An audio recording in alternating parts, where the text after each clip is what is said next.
Thanks for watching today's broadcast. Any unauthorized use of this broadcast without the express written consent of Livestream STL is strictly prohibited.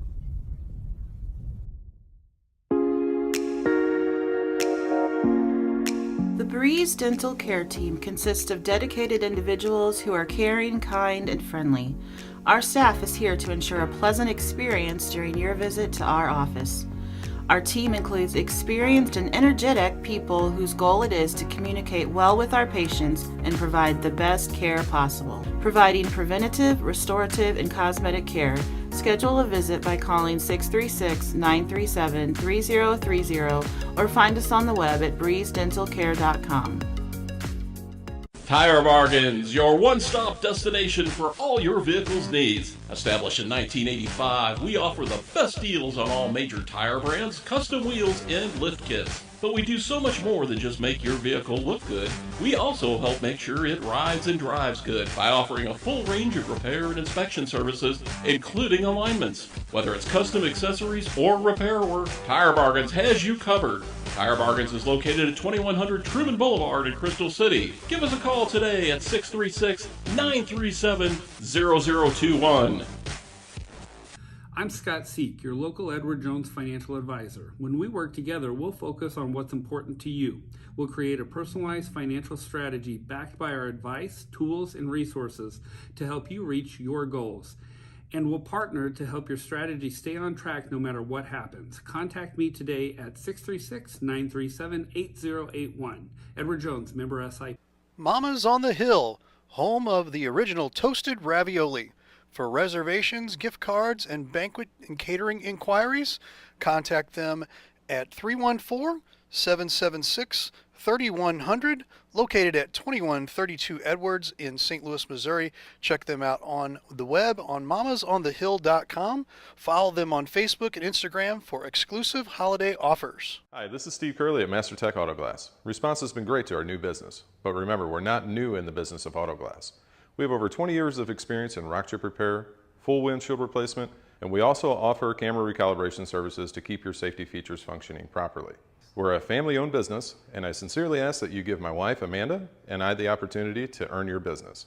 So stop in or give us a call at 636-208-0018 or check us out at mastertechautoglass.com. We're Master Tech Auto Glass, located at 104 Twin City Mall in Crystal City, Missouri. Your vehicle will be in good hands at Master Tech Auto Glass. Hey, y'all, it's Jeff from Case and Bucks. Thanks for watching the games today. We appreciate all your business all year long. Don't forget, we've got awesome wings, we got amazing burgers, we got salads like you wouldn't believe. Come check us out. We have barbecue on Thursdays, we have Southern Nights on Wednesdays, we've got bingo on Tuesdays. We can't wait to see you all. Thanks a bunch, and we look forward to having a great summer with y'all.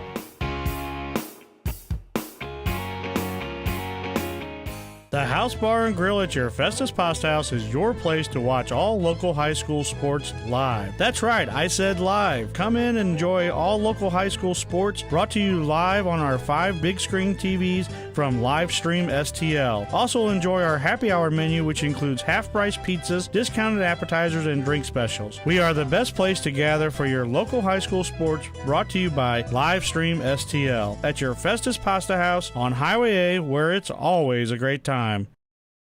Ruther Ford is the place to shop for your next vehicle. We have a huge selection of new and pre-owned vehicles to choose from, and they're all priced to sell.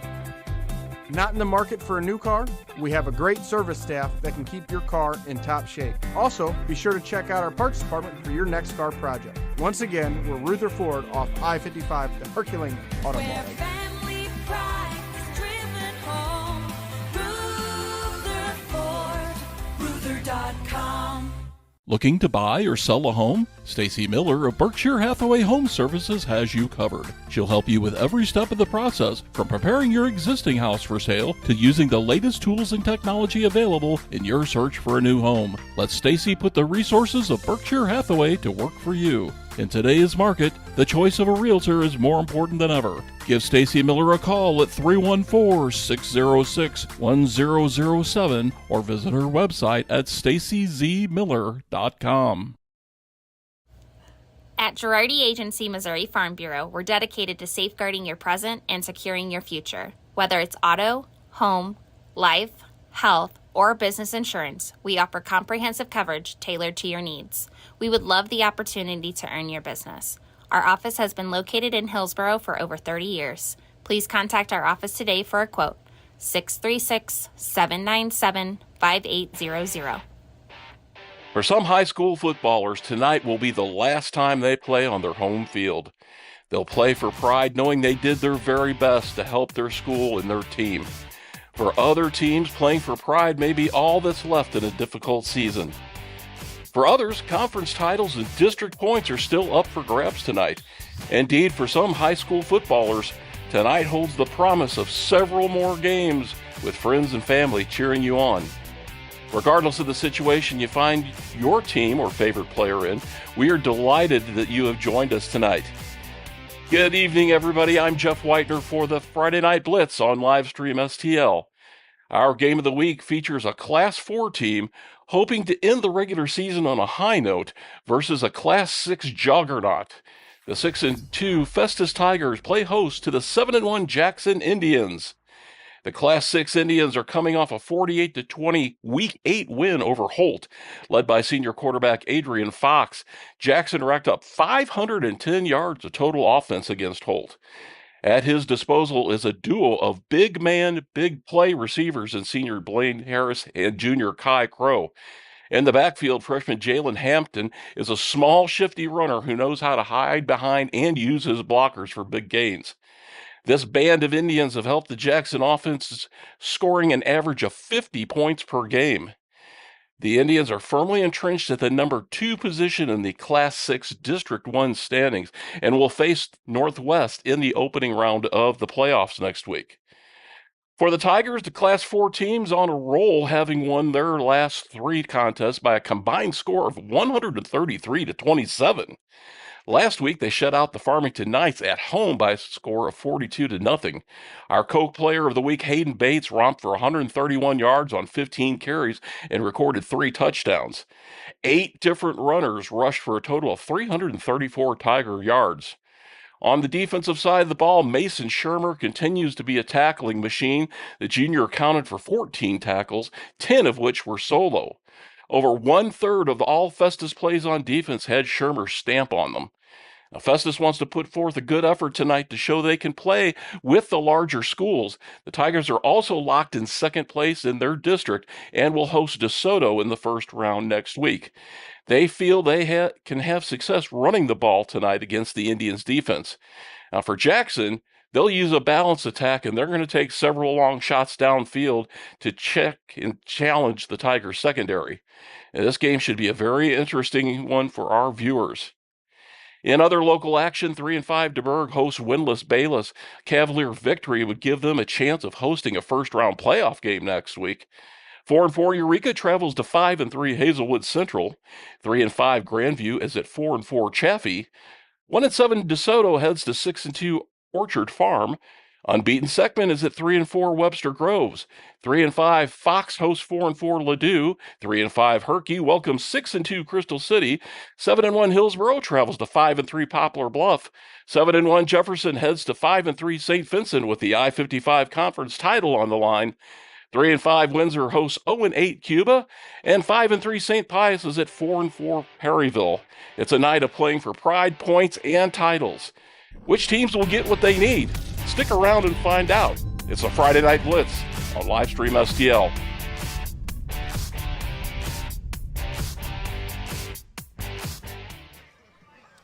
Livestream STL Friday Night Blitz on the field tonight here at Festus High School. We are joined with Jackson Indians head coach Ryan Nesbitt. Coach Nesbitt coming in tonight, 7-1 on the year. Talk to us a little bit after that Week 1 loss to Wentzville, where the program has gone and the strides to get to where you're at right now. One, for me being first year here, it's obviously a program that's had a rich tradition. So stepping into a good situation, 2 really tough games out of the gate. We learned a lot about ourselves. So it's just been a process of growth every week and trying to get better. So pleased with where we're at, but excited to finish out the regular season tonight. Adrian Fox, talk to us a little bit about your quarterback. Quick, gunslinger is kind of what I list him as. Is that about true? Absolutely. He's a dual threat kid. He's got unbelievable arm talent. Very talented in the throw game, but he can beat you with his legs as well. And very cerebral. So great decision maker and a kid that really studies game plan week to week. And we're blessed to have him. At Class 6, don't see Friday Night Blitz on live stream. STL takes us to Festus High School, joined on the field by Festus Tigers head coach A.J. Ofadale. Coach O, coming into the season, had last 6 games, you're 5-1. The only toe stubbing against the Hillsboro Hawks. Where do you see the team right now as we head into the final week of the season? We've consistently gotten better each week this season, which is, obviously the goal. Biggest thing is just kind of finding identity for ourselves on offense, which we feel like we've done. Obviously tonight will be a huge test to that statement. So, we're excited about playing a really, really good opponent who's going to be prepared, play hard, do it exactly the way you want to do it. So, for us, a great measuring stick before district starts. Because I was going to say first, in that winning streak, beating DeSoto, beating Windsor 93-7, then you had Hillsboro. But now the last 3 games against teams from the South with North County, Farmington, beating them about 120 now to 21. Talk to us. I mean, is that about where the identity's at right now with the team heading into this last week? Obviously scores and things like that are going to be related to who your opponent is and where they are. But for us, it's just our process of the way we've been going through it. We've wanted to make a much stronger commitment to running the ball and being physical and getting in some bigger sets. And our kids have really bought into it. Hayden Bates has really ran the ball really well. He's really emerged as a real bell cow running the ball for us. And so I think that's been instrumental among some other things, but that's been instrumental in us having a little bit of an offensive resurgence. So Jackson last year was Class 5. This year they got bumped up to Class 6. What do we see tonight just from the bigger school size tonight as they take on the Tigers?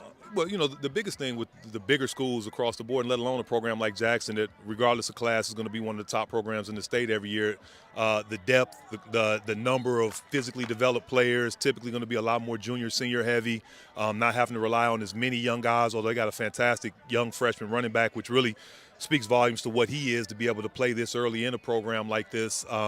But typically that's going to be the biggest difference is the depth, and this kind of becomes a battle of attrition, especially with the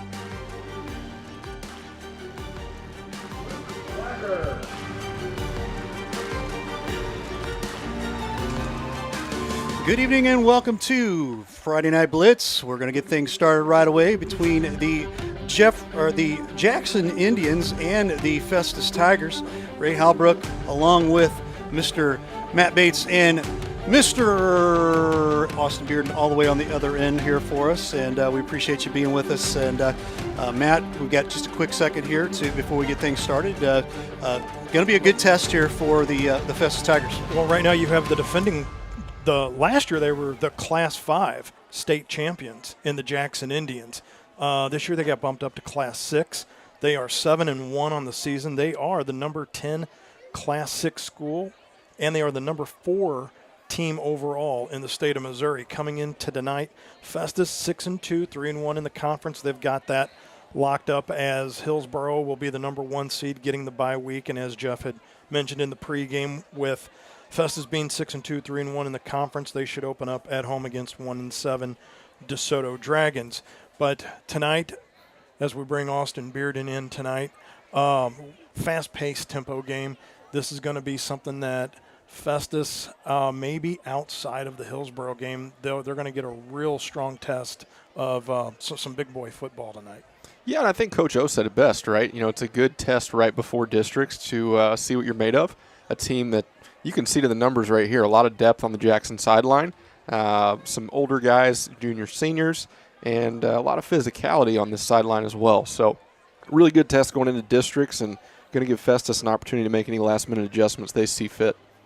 And it looks like they're patching up a chunk of turf at the moment. And so before we get ready for the opening kickoff, this is a game 29 years in the making, Mr. Hallbrook. 29 years in the making. I was here in the booth doing the Festus-Jackson game for Mix 104-1 down in Cape, and it was the quarterfinals. Jackson came up to play Festus, and Jackson, they beat Festus and went on to play Excelsior Springs in the Class 4 Misha State Championship and lost 12-6. But that was 1994 when both teams were Class 4, and as I mentioned, this is their first year getting bumped up, the Jackson Indians, to Class 6. And they are in town tonight to finish the regular season against the aforementioned Festus Tigers. Now it looks like everybody's got the turf set, corrected, ready to go, and Luke Wacker, he was a honorable mention on Livestream STL as not too long ago. He had 8 extra points in one game. Back to receive for the Jackson Indians. Appears to be number 1, TJ Altenthal. But it is going to be a short kick. Look to try to go on an onside kick, but no dice on that as Gavin Allsball picks up the ball, and it will create a short field for the quarterback, Adrian Fox, who through week 3 had 1,000 yards passing. Set up real quick. Left tackle, Bryson Wessels. Right guard, number 60, Grant Lindsley. Center, number 71, 6 foot 230, Braden Smith. Right guard, number 57, Jesse Keller. Right tackle, 56, who just committed to SEMO, Zane Kuhn. And first play to Hampton goes nowhere. If anything, maybe either no gain or a loss of 1 on the play, just getting things going. And as you will notice, the Jackson Indians, quick, up-tempo, fast-tempo game, deep ball. Kai Crow fought with the defender, and that will be a catch by Kai Crow. They already blew the play dead. So it will be Festus trying to defend that, but Jackson will take over at the 32-yard line, still in possession of the ball with 11:28 left to go opening quarter. Man, the crowd pumped about that one. Thought that they Festus got the ball there, but clearly the receiver was down before the ball was stripped away. Fox solo back in the backfield. He's going to call his own number, breaks to the outside, down to the 30. Forced out of bounds by Brady Nolan, the 5'11 junior, will finish off the backfield. Wide receiver set, number 4, Kai Crow, number 6, Gavin Allsball, tight end, number 86, David Wilburn, and on the other side, number 3, Blaine Harris. In the backfield, number 7, Jalen Hampton, and once again calling the shots, number 9, Adrian Fox. Here's a handoff to Hampton. Hampton, 25-24, down to the 22-yard line. Looks like that is close to or just short of a first down, and it looks like that will bring up a 3rd and inches to go as 1 minute has been played, and Penalty flag on the play. The Indians got the Tigers to jump off sides, pick up a free 5 and a first down. Prior to the snap. Yeah, now what you want to do is start it off with a short field, and now giving them a 5-yard penalty here for the first down, putting them inside the red zone with a fresh set of downs. Last 4 games, Jackson has outscored their opponents 179-20, and those 20 just came in the last game to Class 4 Holt. Oof. Here's a pass out into the flat that is taken by Harris. Harris brought down by Jeremy Davis Mays on the play, the 6'1", 175 junior. He does have 15 total tackles and an INT coming into the game, but as you see, Jackson, as soon as the ball's set, they're ready to go. Hand off to Hampton. Hampton's going to go around the outside, inside of 5-10. Give him 6 on a 2nd and 1 play. Takes it the other way, 9 yards to the house. Goes number 7, Jalen Hampton, to give the Jackson Indians a quick 6-0 lead. Yeah, a couple things there. You said quick for sure. You're looking at a minute 20 off the clock, and you already got a TD on the scoreboard. But the other thing is, too, a lot of these, when you go downfield, you usually see a flag somewhere, right, for holding or something like that. But you can tell this offensive line is physical for Jackson, and they're not in need of pulling those holds to get away with some things. Out of the hold of Drew Parsons, in comes Kai Crow to boot that through the pipes. And with 10:39 left to go in the first quarter, it is the Jackson Indians 7. The Festus Tigers held off the scoreboard. This is Friday Night Blitz on Livestream STL.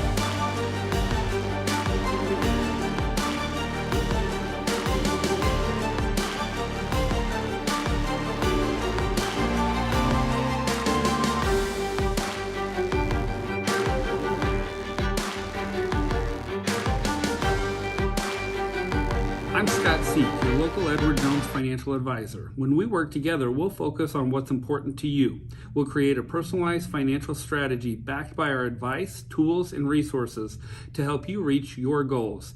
And we'll partner to help your strategy stay on track no matter what happens. Contact me today at 636-937-8081. Edward Jones, member SIPC.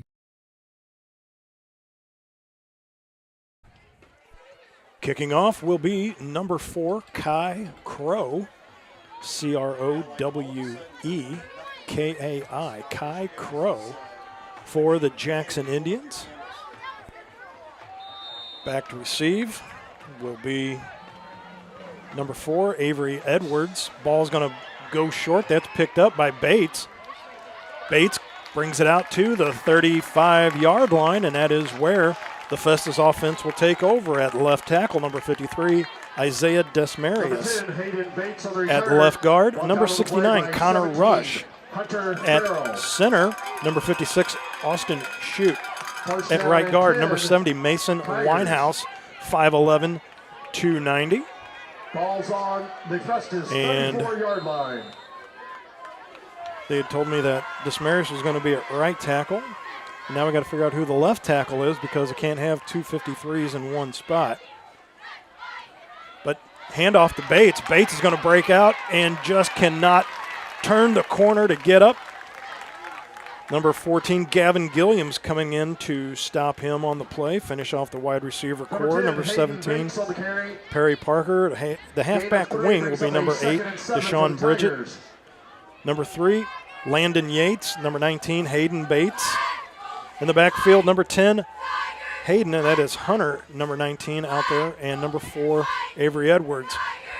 Here's a pitch outside by Cunningham out to Bates. Bates barrels over from the 40 to the 42. Met there by big number 40, Boyd Langford. And it looks like Festus is going to try to at least keep the same tempo that Jackson had tried earlier on their first possession. Well, we saw how fast Jackson was and how quickly they can get down and score, and that's going to wear out a defense as well. So, you know, from an offensive standpoint for Festus, they got to stay out on the field and chew some clock and give their defense a rest as much as they possibly can. On 3rd and 3, handoff to Bates. He was going to grab about 5 on the play, enough to move the sticks and pick up the first down. So Festus, keeping the ball on the right side of the sticks, trips up top. Offset pistol formation. Cunningham going to throw it out in the flat. Throws that out to Landon Yates. Yates, good for about 4 on that play with 9:10 left to go, opening quarter. And I think so far this is ideal, right? You know, averaging probably 3 or 4 yards a play, chugging along down the field, nothing huge, but staying consistent, wearing down that defense a little bit, and again, giving your defense a little bit of a break here because they're going to need it with that fast-paced Jackson offense. Trent Young checked into the ball game, trips down low here in front of us. And if you're following us on the Mixler app through the TKDS Sports app, Festus going left to right, Jackson going right to left. Inside handoff. And brought down at the 50-yard line. They say from the 48 to the 50 would be a gain of 2, but it looks more like he got about 4 on that play, truth be told. But should bring up a 3rd, and we're going to call it 5 from the press box up here. Now that Trent Young has now tightened up on the package more like a tight end up top, if you will, trips down low in front of us. Cunningham looking to go deep, being forced and brought down. Flag on the play. Langford coming in, son of former Jackson Indian Rob Langford. And we will see what the flag is for on the play. Well, you look at that play, he had a lot of deep shots, and he was going through his progression there, but he had a quick check down wide open for the first down. And, you know, that's something you gotta pay attention to here tonight is that defensive front for Jackson looks pretty good this far. They're going to have to get the ball out quickly and maybe take that check down route more often. But do get the face mask on Jackson, so it's going to be a first down regardless here for Festus. So it looks like big play there on that 3rd and 4. Had the sack, but as we talk about week after week with that proverbial toe stubbing, if you will, Jackson has now just given the Tigers plenty of breathing room as instead of getting ready for punt formation, Tigers have the ball on the other side of the Jackson 35-yard line. Yeah, and for Festus, you got to hope that Cunningham saw that play quickly there, right? Like I said, he had that check down route for the first down. He gets a freebie here with the face mask. Now you get a chance to redeem yourself a little bit with a nice pitch out there. A little bit of field to work with. Velick is checked into the ball game, number 22. Bates goes up on the far side of the field. He breaks off about 3.5, 4 on the play. Looks like he comes hobbling off the far sideline, which kind of unique that the home sideline is all the way over on the other side of the field. But that's the way it is set up here at Festus High School. That will bring up a 2nd and 6 with the ball promptly at the 30-yard line. Yeah, and I like that Festus, they're going quick, but they're not going as quick as Jackson was, and I appreciate that because you're chewing some clock. Edwards on the play, wrapped up and brought down. Hand off to number 4. And it looks like for a loss of 1 on that play. No gain. Clock still continuing to run.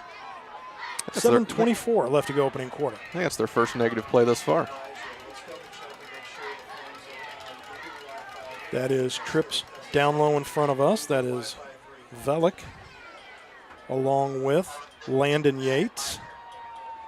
And looks like Will Reese, number 18, was out there as well. Here's a deep pass to the corner, far side of the field. That will fall incomplete, as that was intended for number 14, the tight end that had moved into the package, Trent Young, and now we'll bring up a 3rd and 7. Once again, real quick, I want to thank Pasta House in Festus, Texas Roadhouse in Festus, and Case and Bucks up in Barnhart for the coverage tonight. Thank you, Breeze Dental, for the pregame show, and to Ruther Ford for the upcoming halftime show. But right now, with 7 minutes and 2 seconds left to go in the opening quarter, it is a 7-0 Jackson Indian lead at the moment right now, with the Festus Tigers on the roll ball at the 31-yard line. Offset eye, fakes the handoff to Edwards. Cunningham going to go to the corner. Has Yates, he falls down. Ball is intercepted by number 15 all the way up top. That looks like that would be Blaine Reagan up top. And the ball will be taken over by the Jackson Indians at the 10-yard line. Yeah, I don't know if he got hit there when he was getting rid of that, but it seemed like there wasn't as much oomph on it as he was hoping for. I think he was trying to get that ball into the end zone. It certainly looked like the receiver wasn't fully through his route there. So Adrian Fox and company will take over. They will have a longer field to work with this time with 91 yards. 2 wide receivers set down low, 1 up top, and penalty flag on the play. In some ways, you're kind of thankful for the interception here because you back them up inside their own 10.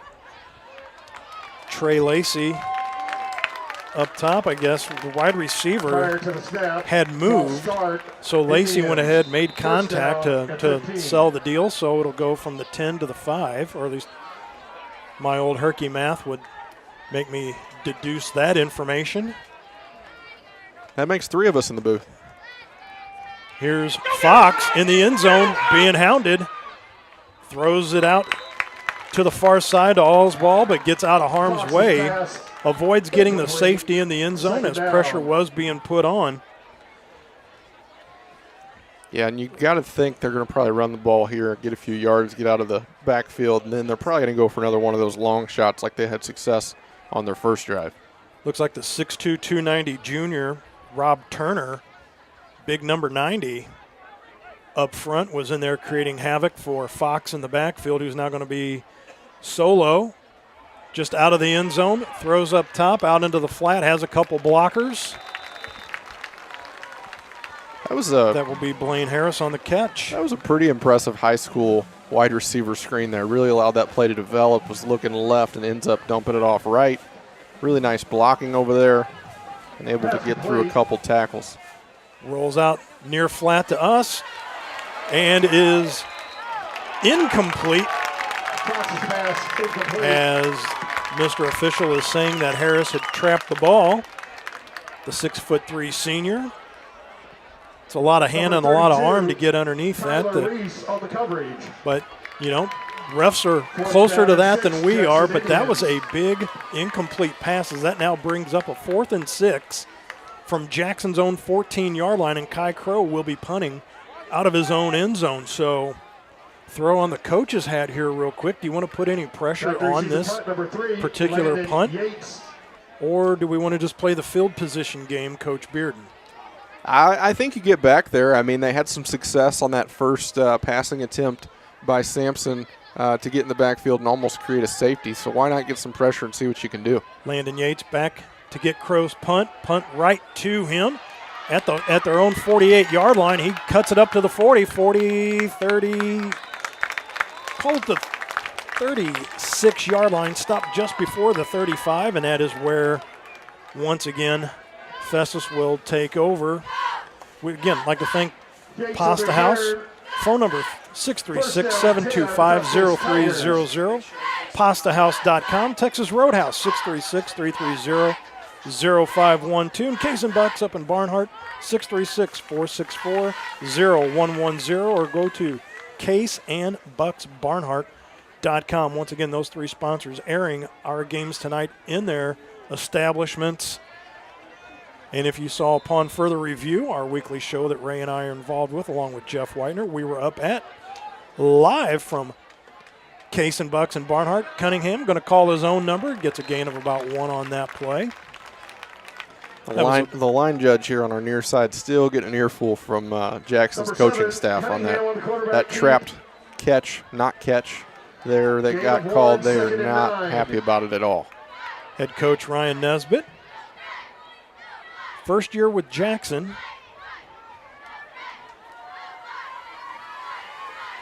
It looks like Festus is going to make sure they have the right play. 13 on the snap clock. Almost called it the shot clock. Snap back to Cunningham. 2-step drop right over the middle.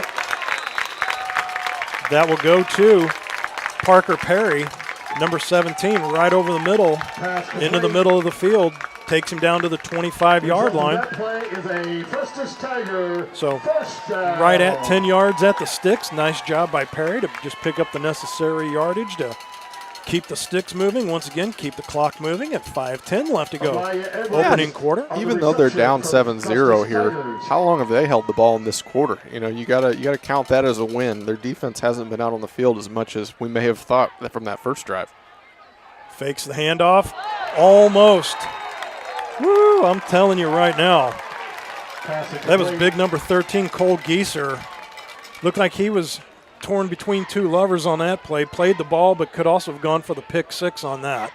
Yeah, I think he played it safe because if you play the ball and you miss it, there's nobody out there to help you, and that could have been a touchdown for Festus. But, you also have the chance for a pick 6 there too. So 50-50 shot. Probably made the right decision, though, going for the tackle. 2nd and 10 from the 25. Cunningham steps, drops, throws it out into the flat, gets out of 1 tackle, does Deshaun Bridget, picks up 5 from the 25 to the 20. Yeah, I think Festus is doing a really nice job with the yards after the catch, breaking a tackle here and there to be able to get a couple yards at the end of some of these plays. 2 yards to go for the Tigers. That'll be a short 3rd and 2 right here. Handoff goes to Avery Edwards. Edwards stopped and finally brought down after he had evaded 3-4 different tackles on the play. Finally brought down by Cole Gieser. Looks like still at the 25-yard line, which would bring up now a 4th and inches. So one methodology could be to try to go for the false start like Jackson was able to get Festus to do. If I were the coach on the Festus side, I'd be asking to get this measured. I think that's what they're doing because that looks awfully close to not check it out. And with that timeout, we're going to step aside. We're going to keep it right here, and we will do that. We're going to talk about our good buddy Ron Rigdon over at Cheap Seats Photography. That is cheapseatsphoto.com. Ron Rigdon, 314-402-9014. Photos, banners, posters, custom designs. Ron Rigdon, he showed up at the Upon Further Review show. Him and Jeff Fitter from up at Case and Bucks had a nice little banter back and forth at the end of that. And but once again, though, for the people that watched that show as well, you got to see, Jeff could have talked about himself and his business, but, him and Ron go way back and was talking about the quality work that Ron Rigdon provides. Yeah, that was good. That was really, really good. I wasn't expecting that, to tell you the truth, believe it or not.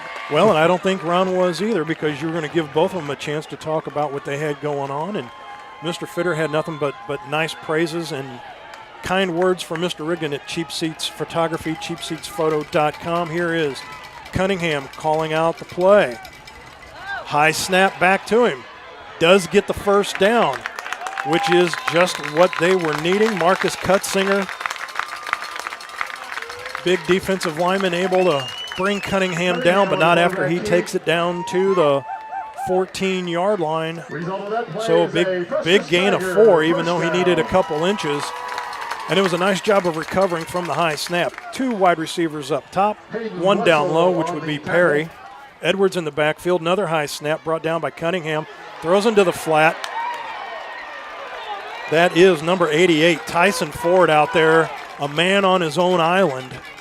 They're doing a really nice job getting the ball out quickly. The one thing I would say is they're making a lot of passes to the far side of the field, and Jackson is starting to inch up a little bit. So I wouldn't be surprised if they keep this offense the way it is, if we don't see a pick 6 at some point with one of these Jackson defenders jumping a route.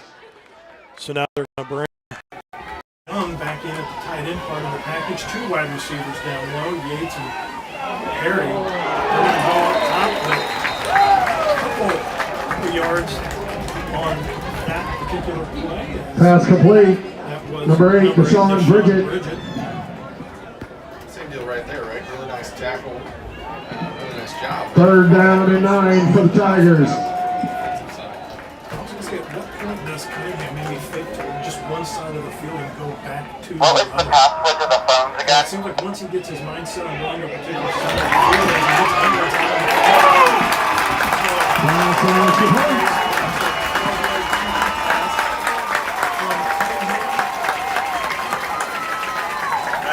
Number 4, Avery Edwards into the Festus Tiger touchdown. As Luke Wacker is going to come out and look to tie the ball game up with 2:21. 2 divided by 2 is 1. Left to go here in quarter. 0737. Wacker to kick the extra point. Wacker steps it off. Snap back, hold down, kick up, and that's the time ball. Luke Wacker. Extra point is good. With 2:21 left in the first quarter play, it's Festus 7, Jackson 7.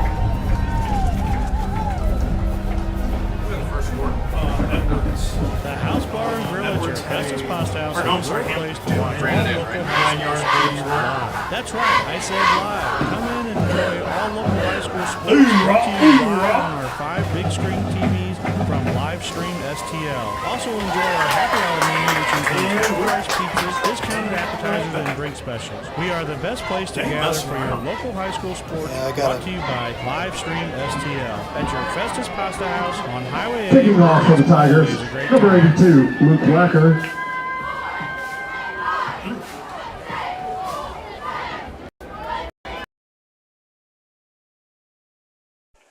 Back to kick. Luke Wacker. Not only did he do the extra point, now he's going to kick off as well. Back to receive. Kai Crow. Kick by Wacker is going to go a little short, and that's going to take a left-hand turn out of bounds. Not really what Wacker wanted to do on that, as that is going to give Jackson an even shorter field now to work with. And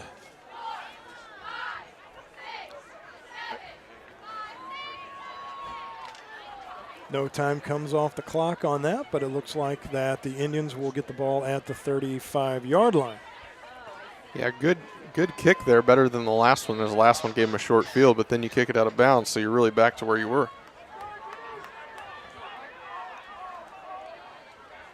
Right now, looking at an update, but before we do that, pass out. Coming out of the backfield, number 7, Jalen Hampton. And Fox hits him, and he takes it all the way down inside, or right at the 40-yard line of the Festus Tigers. Fox back in shotgun, offset back. Hampton is going to get that carry, cuts inside, breaks out of one. Brady Nolan brings him down, and real quick, we had just an update that came through that the Herky Crystal game was a 0-0 final. So I don't know if Mr. Hallbrook at some point might be able to shed a little light on that one. Fox back to pass out in the flat. Hampton up on the far side. That will go off his fingertips and out, and that will bring up promptly a 3rd and 4 now with a $1:49 left to go opening quarter. What a dynamic offense this Jackson team is. Just quick up to the ball, and you just saw a 35-yard pass flip sides of the field. 2 wide receivers down in front of us, one up top. Actually, the one up top came in motion, and now they're going to throw it out to him out into the flat. That's Harris, and brought down for no gain right at the sticks by number 9, Trey Lacey. 35 tackles on the season, a sack, 2 fumbles, 2 INTs for the junior wearing number 9, but right back at it. 4th and 4 from the 34. Now Harris comes in motion to make trips down low in front of us. Jason Goodman checking in, number 22 into the backfield. Fox is going to go to the short side, and that is where he will hit Kai Crow. You got to have a lot of trust in Fox there to allow him to throw on 4th down. You don't see that very often here in high school athletics, but really nice job there. Crow and All's ball up top. Little option pass out to Goodman. Goodman, the 5'6 senior. He's going to bail out of bounds with 67 seconds left to go in the first quarter. Shermer with the force out of bounds. And as Mr. Whitener had said in the opening as well, too, Shermer seems to be in on either every other tackle as his numbers ring off the charts. 77 tackles coming into tonight's game. Fox is going to keep the ball.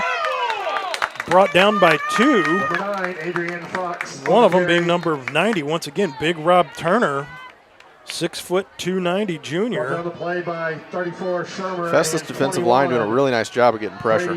Shotgun snap back out. Fox is going to keep it, call his own number, and going to dive forward from the 25, let's say from the 15 to the 13. Clock should be moving. Now it is after the spot. Indians. Fox, handoff. That'll go to Goodman. Goodman.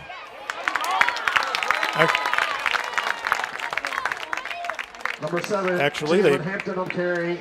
Goodman came out right before the play, so that handoff went to Jalen Hampton. Now Goodman comes into the ball game along with tight end 86 David Wilburn. 2nd and 11 from the 13 into the corner.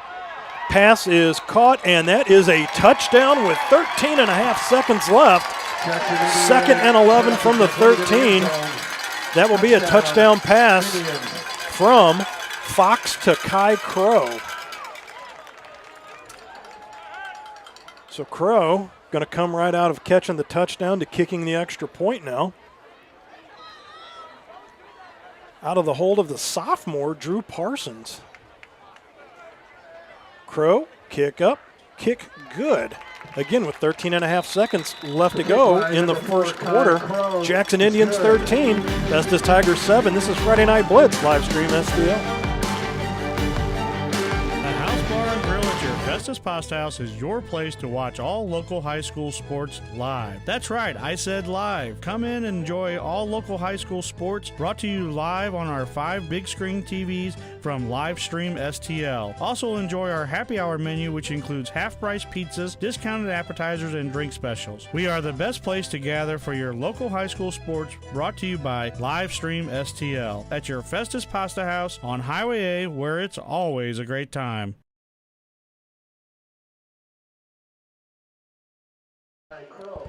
Kai Crow back to kick off for the Jackson Indians. Matt Bates, Austin Bearden, alongside producer Ray Hallbrook here at Festus High School in Festus, Missouri. Thank you to everybody tuning in tonight, Facebook, YouTube, X. Mixler.com through the TKDS Sports app. 7:30 Central Standard Time. Kai Crow back to kick. And puts the boot into it, and that will go out and through the back of the end zone. As we still have some either. What kind of information do we have on this Herculaneum game, Mr. Austin? Yeah, I think they put final, but it was actually the end of the first quarter. So they got 9 minutes left in the second quarter, still 0-0 Herky and Crystal. All right. Boy, that would be awkward on last week of the season between those two to get a forfeit or a cancellation, something like that for in the 23rd hour, unbeknownst to us. But back at the 20-yard line with 13.5 seconds left to go, that is where Festus offense will take over at. And no sense of urgency as the clock is not running, so. The play clock is, though. And so Tigers will take a timeout, and we're going to keep it right here, and we will talk about Pasta House, Texas Roadhouse, Case and Bucks, Pasta House in Festus. Ask about the live stream STL specials, 636-725-0300. Texas Roadhouse in Festus. Go see General Manager Mike Lee over there, 636-330-0512. 1351 Shapiro Drive, hand-cut steaks, fall off the bone ribs, handmade sides. Or if you're in the Arnold Imperial Barnhart area, go to Case and Bucks, see Jeff Fitter, 636-464-0110. CaseandBucksBarnhart.com. Burgers, wings, cold drinks, and salads like you wouldn't believe. Matt Bates, Austin Bearden here with you, wrapping up the first quarter. Handoff to Edwards. He's going to break it to the outside, able to turn up just a touch.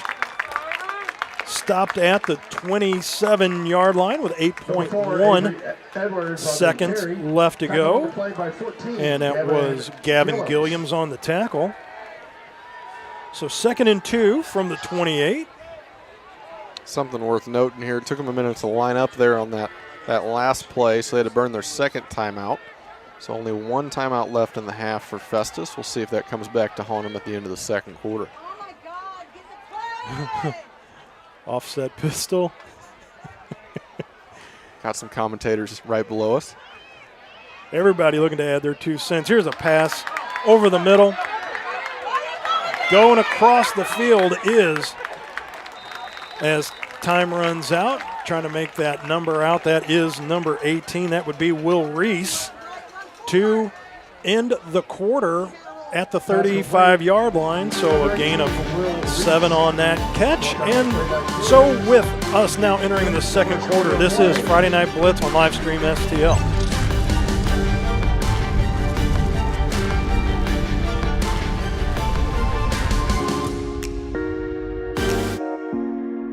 The Breeze Dental Care Team consists of dedicated individuals who are caring, kind, and friendly. Our staff is here to ensure a pleasant experience during your visit to our office. Our team includes experienced and energetic people whose goal it is to communicate well with our patients and provide the best care possible. Providing preventative, restorative, and cosmetic care. Schedule a visit by calling 636-937-3030 or find us on the web at breezedentalcare.com.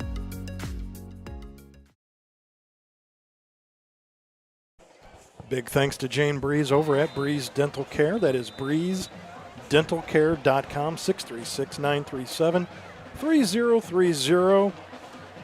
Fresh 12 minutes on the clock back here at Festus High School with now Festus Tigers going right to left. Black base uniforms, yellow helmets. Jackson Indians, white jerseys, white helmet, black pants. And the ball is resting at the 37-yard line. 63 yards of turf to work with for Jeremiah Cunningham and the Festus Tigers. There's a blitz straight up the gut. Number 62, Reed Landers, comes in through like a flash.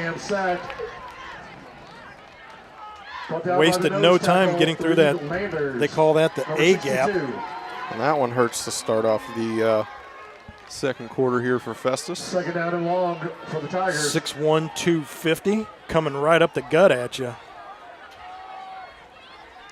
Well, I'm telling you right now, as the center, and Austin Shutt would tell you, going to have to maybe have an additional helmet put on him if he's going to be wreaking havoc all night. And little false start. So after that sack, not what you need is you're now going the wrong way as Trent Young looked to turn up just a touch too early. So that will back the ball up to the 23-yard line. Yeah, now about 15 yards behind the sticks. So, obviously want to shoot for a first down here, but if you can't get that, the other problem you face is you're going to have to punt it from a lot different field position than what you should be up at your own 37. Tigers have to get to the 48-yard line, 2 yards short of midfield. Cunningham back to pass. He's being forced out. Screen pass out into the flat being taken by Edwards. Met at the 35, and that is where he is brought out of bounds. Initial contact out there by number 15 for the Jackson Indians out in the flat. That was Blaine Reagan. Yeah, so really nice pass there to get out in space and got back most of the yards they lost here, but still looking at a 3rd and 12 to be able to convert. A little more manageable than 24 yards, but still, you got half of that back. Double wide receiver set down low in front of us with, that would be Reese and Yates. One up top. Edwards in the backfield with Cunningham. Now moves over to his right. Fakes that handoff. Pressure being put on. Hit as he throws. And the ball will fall incomplete as pressure was put on by 27 Hayden Wessel. And that'll bring up a 4th and 12 with Festus punting with 10:01 left to go until the Rutherford halftime show. Festus having a real tough time getting these plays in, and it shows with the line of scrimmage as they're getting close just about every snap to running out that play clock and costing themselves 5 yards. Looks like Nate Tilson and Kai Crow back to receive the punt, and they're just going to let that one go out of bounds, and that will go out of bounds at the 33-yard line, so with 9:54 left to go in quarter number 2. That is where the Jackson Indians will take over at. Pretty good punt there. Able to flip the field, get it inside Jackson's 35. Jackson's first drive started out at their own 35. 1st and 10 at the 33-yard line. Adrian Fox. One wide receiver in motion, that's Harris. Goes up top to create trips up top. They're going to run the handoff to the opposite side, and met by Mason Shermer to stop that run right off the bat, along with number 55, the X Factor, Xavier Gould. The 6'4", 255 senior. Talk about a little beef on the bun right up the gut. Jackson ready to rock and roll. 15 coming up on the play clock. Takes the snap, goes out into the flat to Harris. Harris shakes one. Shermer comes by, shakes off that one, gets it out to the 40. Shermer looked to put the coup de grace on him by just throwing the shoulder at him instead of just wrapping up and driving him out. And Harris, the 6'3" senior, able to shake out of that tackle.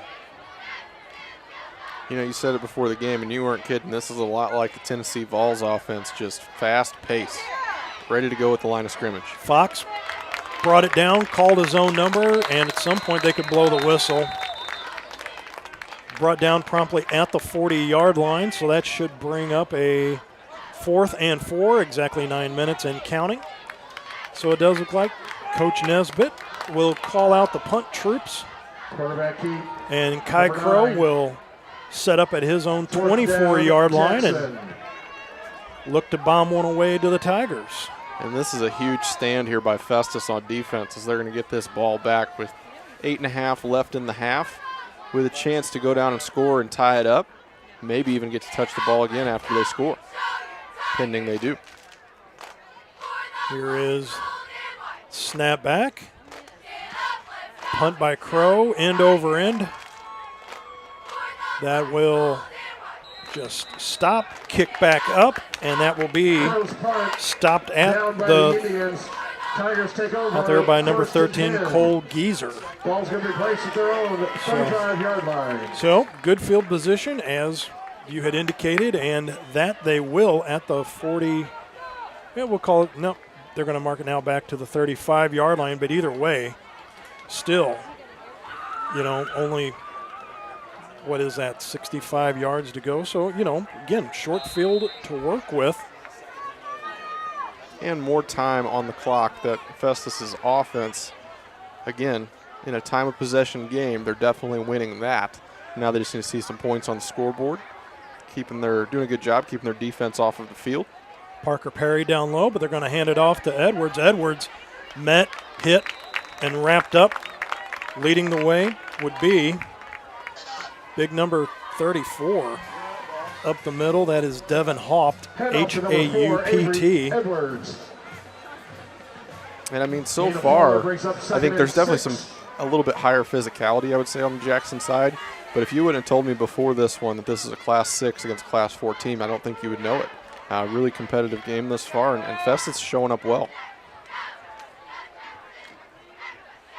Snap back on 2nd and 6. Cunningham throws that out into the flat, hits his tight end wide receiver Trent Young on the play. Coming in, had 4 catches for 60 yards, and still keeps the clock moving. Gavin Gilliams, number 14 for Jackson, so 14 tackling 14. So 1st and 10. Here is Edwards once again. Stutter steps through the line, gain of about 2 on the play, right at about the 48-yard line. Should bring up a 2nd and 8. I think Edwards doing a really nice job getting 2, 3, 4 yards of carry, and then you got Cunningham, who's been really effective on those throws 10 yards or less, and you're seeing them really get those first downs and converting really well. Coming into tonight, at a 62% completion clip, 479 yards, 8 TDs, no INTs. That's the big thing. No INTs in 66 attempts. Swings it out into the flat. That goes off the hands of Edwards and falls harmlessly to the turf with 6:39 left to go. Was their first possession then his first INT of the year? Good point. Yes. Yeah, but nonetheless, though, even though that is his first, I thought that INT really doesn't hurt you because it actually backed them up 15 yards and put them in their own Jackson inside their own 5. So it sucks for the stat sheet, but actually worked well for the ball game. Parker Perry and Landon Yates, 2 down low in front of us. And it looks like a timeout has been called. Tigers. And Tigers are going to take their last timeout. We're going to keep it right here. And we're going to talk about a show that I'm involved with, along with the main man of the hour, Mr. Ray Hallbrook, along with Jeff Whitener, called Upon Further Review. That show airs Wednesdays at 10 a.m. We will go over this final week's games, which would be the week 9 games. Holy mackerel. The season, this is the last this week, yeah. And then crazy? Districts, and so on this next show, and we'll go over the scores, crown a player of the week as well, some honorable mentions, but we're going to have Jeff Whitener adding his empirical knowledge of these districts, how these are going to shape up. His plethora of knowledge. Oh, he is. He's a walking thesaurus of the county, but that is what Jeff brings to the table. The way he can dissect. Right. He's like a surgeon with the district books. Right. But that is Upon Further Review. Yep. Matt Bates, Ray Hallbrook, Jeff Whitener, Wednesdays at 10 a.m. Check it out. So, try that again. 6 + 3 is 9. That's the time that's left until halftime. Cunningham, looking to air it out, has to bring it down, gets out a 1 tackle, makes it to the 50, gets to the other side of the 50, brought down by Cole Foltz. As ran out of real estate, was cool, as they say, cooler heads prevailed, brought the ball down, gets it out to the 48-yard line of the Jackson Indians. So was able to cross over midfield. Fourth down, Tigers. But that is going to bring up a 4th and 5. One of the bigger key plays right here in this half. Questionable, but I think the right decision. You know Jackson's got the offense, so you got to get down here and score. Cunningham, snap back, out in the flat, almost a read on that one. First time tonight we've mentioned his name, but TJ Altenthal is all of that in a bag of chips on both sides of the ball for the Jackson Indians. And I'm really surprised with 5:52. This is the first time that we've called his name tonight, as he brings the ball on the offensive side, and if you're bringing the ball on the other side, he will bring you down as well. And now with no conversion there, Festus turns it over and gives Jackson the ball on their own 48. So 52 yards worth of turf to work with. Adrian's going to call his own number, gets to the outside, down to the 49-38 yard line of the Festus Tigers. Boy, he made short work of about 15 yards worth of dirt, but it looks like there is a flag on the play. That will be a hold, because apparently you can't get around the outside that quick in this game without, a little bit of holding going on. So 5:45 left to go. That will negate that. So instead of 1st and 10 at the Festus 38 yard line, that is going to be 1st and 15 from, looks like they're going to. First down. Probably a 1st and 12 here. Okay. From the 46? Yep, 46 yard line. Empty backfield. Cox zips that out to Kai Crow. Crow crosses midfield now once again, gets it down to the 49 yard line. So gain of about 5 on the play, so that should bring up like a 2nd and 7. Second down, I guess for those keeping tabs, Shermer in on another tackle. Even a little more of a quicker tempo to this Jackson offense right now. Cox looking to bring it down. Was going to call his own number, ran out of real estate, had to get it off, and Trey Lacey out there breaking it up on the far side of the field. And even though that was incomplete, that was a heck of a pass on a rollout and in a very tight window to even put it in the hands there of his receiver. Really nice job there by Fox. Landon Yates on the quarterback hurry. 3rd down, Indians. Big 3rd down here. You wouldn't think that Jackson would go for it on 4th down, so Festus has an opportunity to get the ball back here. Here's Cox right out into the flat. Hits his man, Blaine Harris. And pass complete to number 3. Looks like a little Harris. Little extracurricular after the play. Yeah, either extracurricular or maybe even a face mask there. So that big personal foul penalty that, Jackson had already picked up the 1st down, so that's kind of a moot point already. Jackson, whenever they committed theirs, they had Festus at an opportunity to punt the ball. This occurs after the play, so you get that right after the spot of the ball. Yep. So that even bigger toe stubbing right there, if you will. Basically, that turns into a 35-yard pass. And the bigger narrative, too, is that, Festus does get the ball to start the 3rd quarter, so Jackson could try to take their time with this, suck a little more time off, but there's a screen out into the flat. That wide receiver screen goes to Blaine Harris for 21 yards with 4:56 left to go in quarter number 2.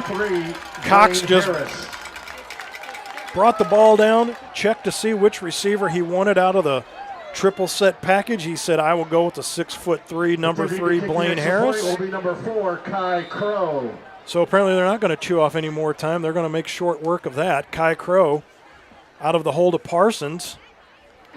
And that one will go straight through. And Laundry on the play. Just hold the fort real quick. We will see what the penalty is for. So are they going to bring them back out? What is the call? Looks like they're still sending them off. What are they going to decide to do? Block below the waist on Now, hold on here, because the ref just said block below the – okay, on Festus. So they'll probably assess that on the kickoff then, which most likely should be the scenario. Yep. So, after all that, it is Jackson Indians 21, Festus Tigers 7. This is Friday Night Blitz on Livestream STL.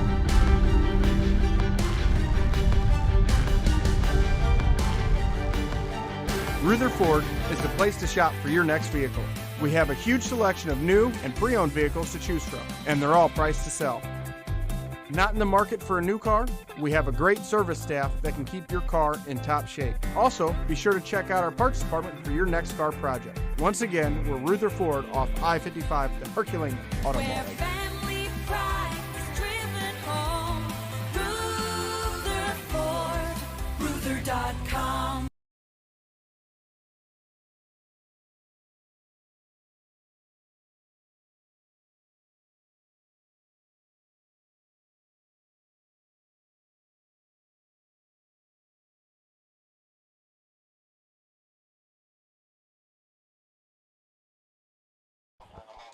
Back here at Festus High School, so with that assessment from the block below the waist, Jackson is actually going to kick off from Festus's 45-yard line with 4:56 left to go until the Rutherford halftime show. And that will go into the end zone for a touchback. So really the only drama was is if, you know, he was going to kick it out of bounds, but he didn't. So nothing gained, nothing lost. Ball's brought out to the 20-yard line, and that is where the Tigers offense will set up shop at. Are you shocked that high school hasn't went to bringing it out to the 25? Well, I'm shocked on a lot of things because the game we did last week that, you know, if you're one step into the end zone with the ball, they blow it dead anyway. So just the fact that you're even eliminated from running the ball out, which I'm guessing must be a player safety sort of thing. I mean, it's usually the first thing that they will throw up is for the benefit of the players. But Cunningham going to air it out over the middle, and that is picked off right over the flat. And that is brought back to the 25. That is Cole Gieser. Read that right over the middle. Pass was intended for number 22. That was Ryan Valek.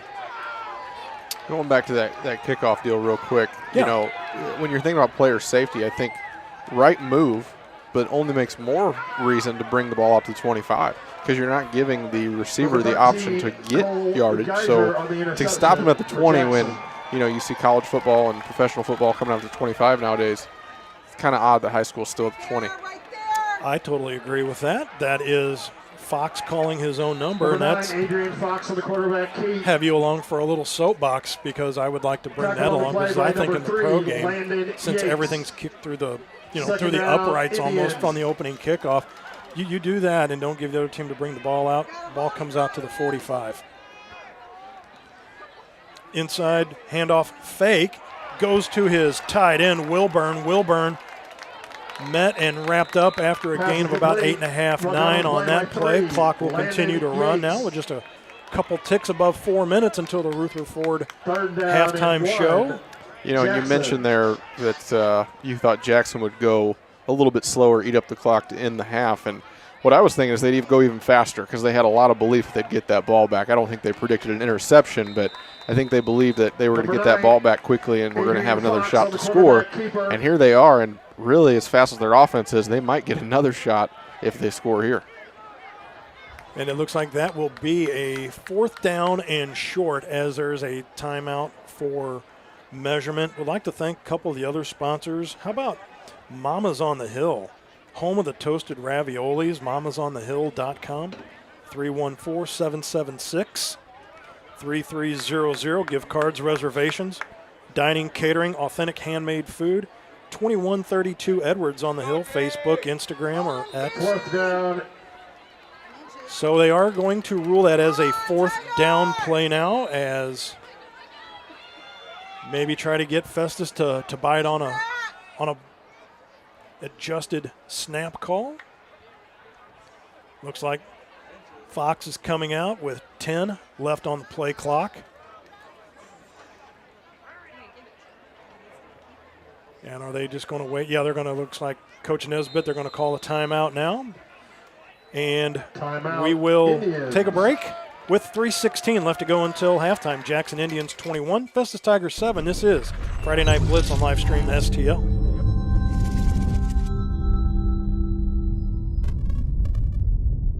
The House Bar and Grill at your Festus Pasta House is your place to watch all local high school sports live. That's right, I said live. Come in and enjoy all local high school sports brought to you live on our 5 big screen TVs from Livestream STL. Also enjoy our happy hour menu, which includes half-price pizzas, discounted appetizers, and drink specials. We are the best place to gather for your local high school sports brought to you by Livestream STL at your Festus Pasta House on Highway A, where it's always a great time.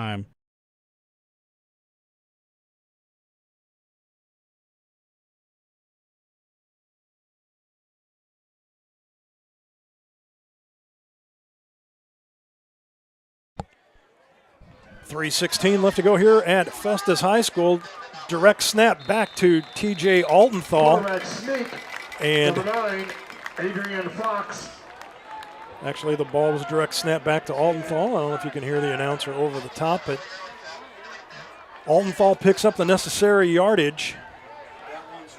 So it will be 1st and 10 at the 14.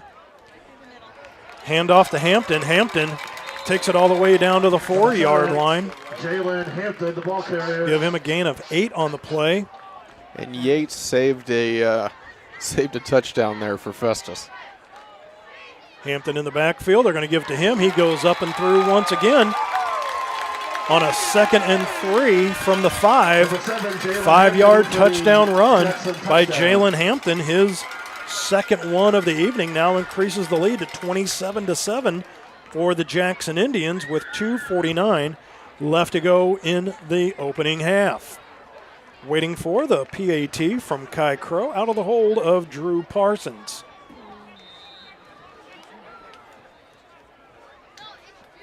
Sophomore holder. Look at that.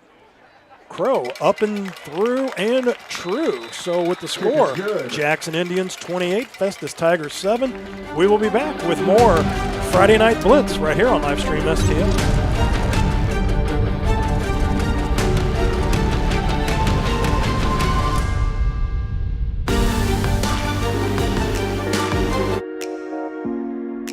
Breeze Dental Care Team consists of dedicated individuals who are caring, kind, and friendly.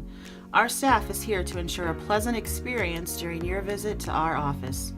Our team includes experienced and energetic people whose goal it is to communicate well with our patients and provide the best care possible. Providing preventative, restorative, and cosmetic care. Schedule a visit by calling 636-937-3030 or find us on the web at breezedentalcare.com.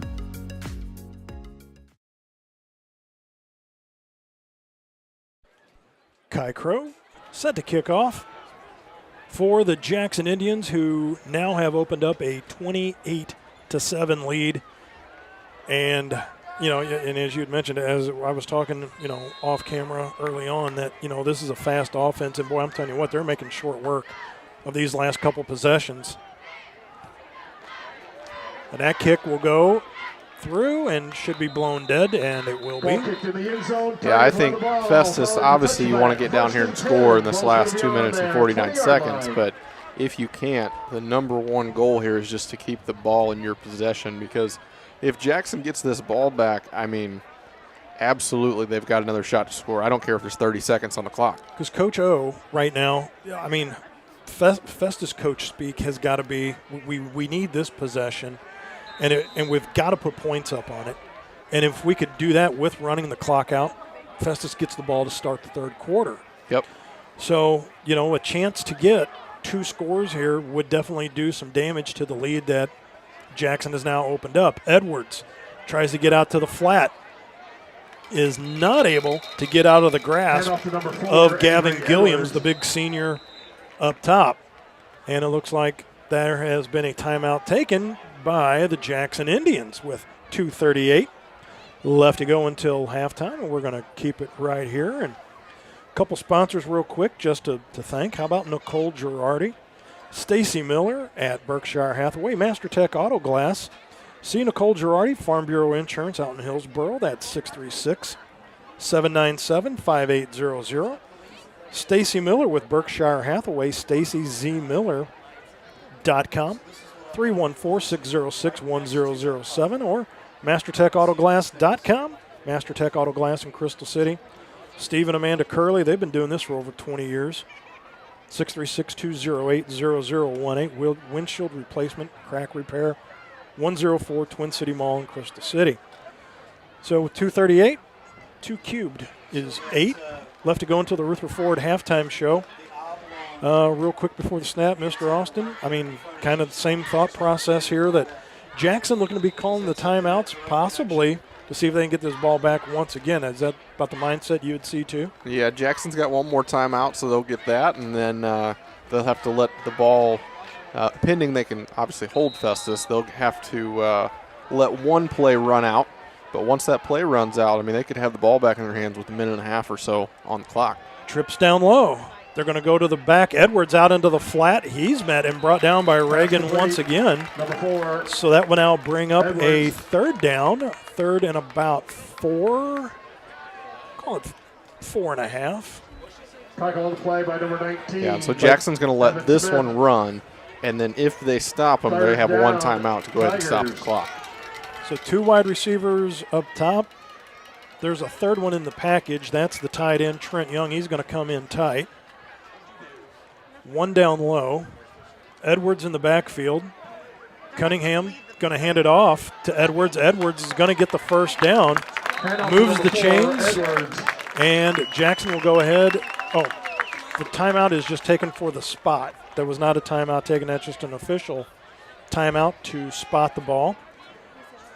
With a minute 53, even though the clock was running through that. First down. So the ball will be spotted at the Festus 35-yard line with the clock continuing to run with a minute 40 and counting.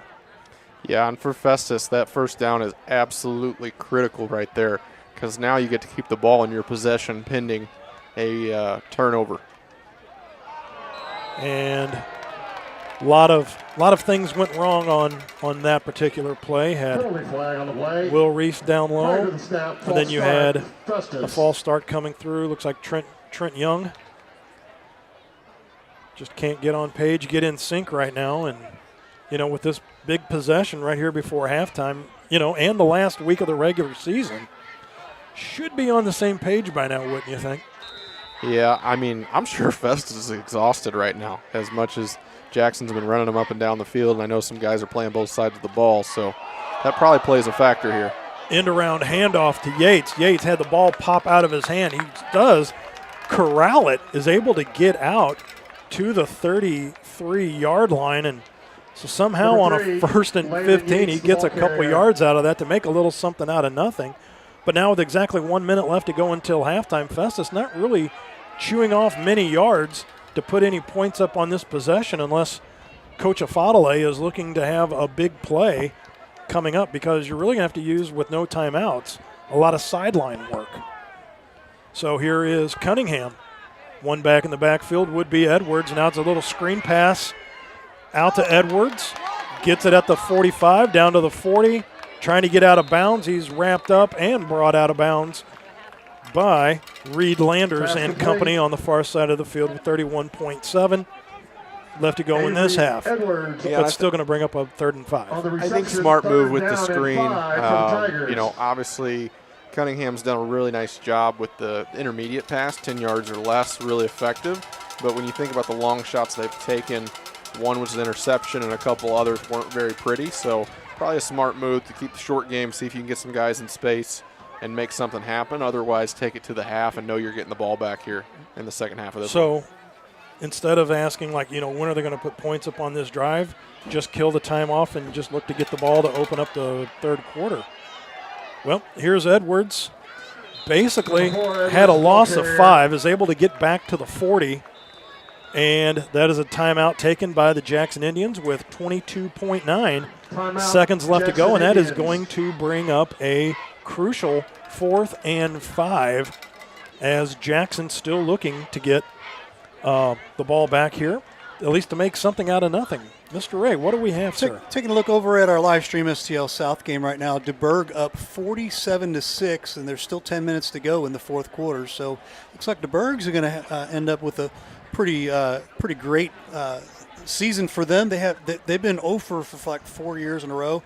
A 4-win season is a huge success for them. Well, that first win against Afton in week 3 snapped that 38-game losing streak. So, I mean, again, when you're talking freshmen that could have gone through their senior year, never won a game, it's those 8th graders finally coming through that have now been able to get one win for Bishop DeBerg, and now to be able to put together a 3-game winning streak. Are you kidding me? Hey, and they will be hosting districts even with a 4 and 5 season or whatever.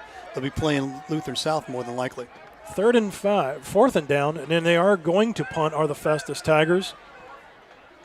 Up back was Kai Crow. He's going to let it fall, and the clock getting a few more ticks off, down to 14.7. And this was the exact scenario I was talking about earlier, where Jackson gets the ball back with a few seconds left.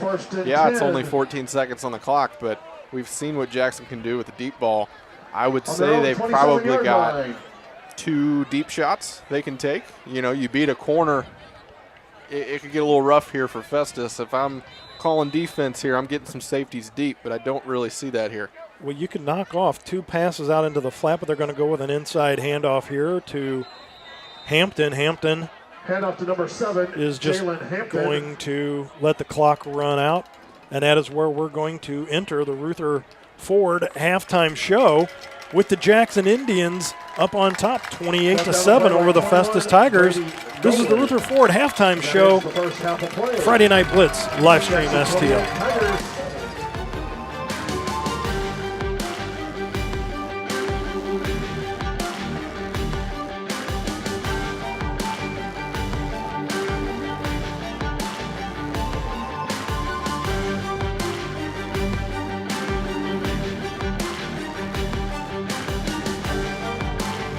Thanks for watching today's broadcast. Any unauthorized use of this broadcast without the express written consent of Livestream STL is strictly prohibited.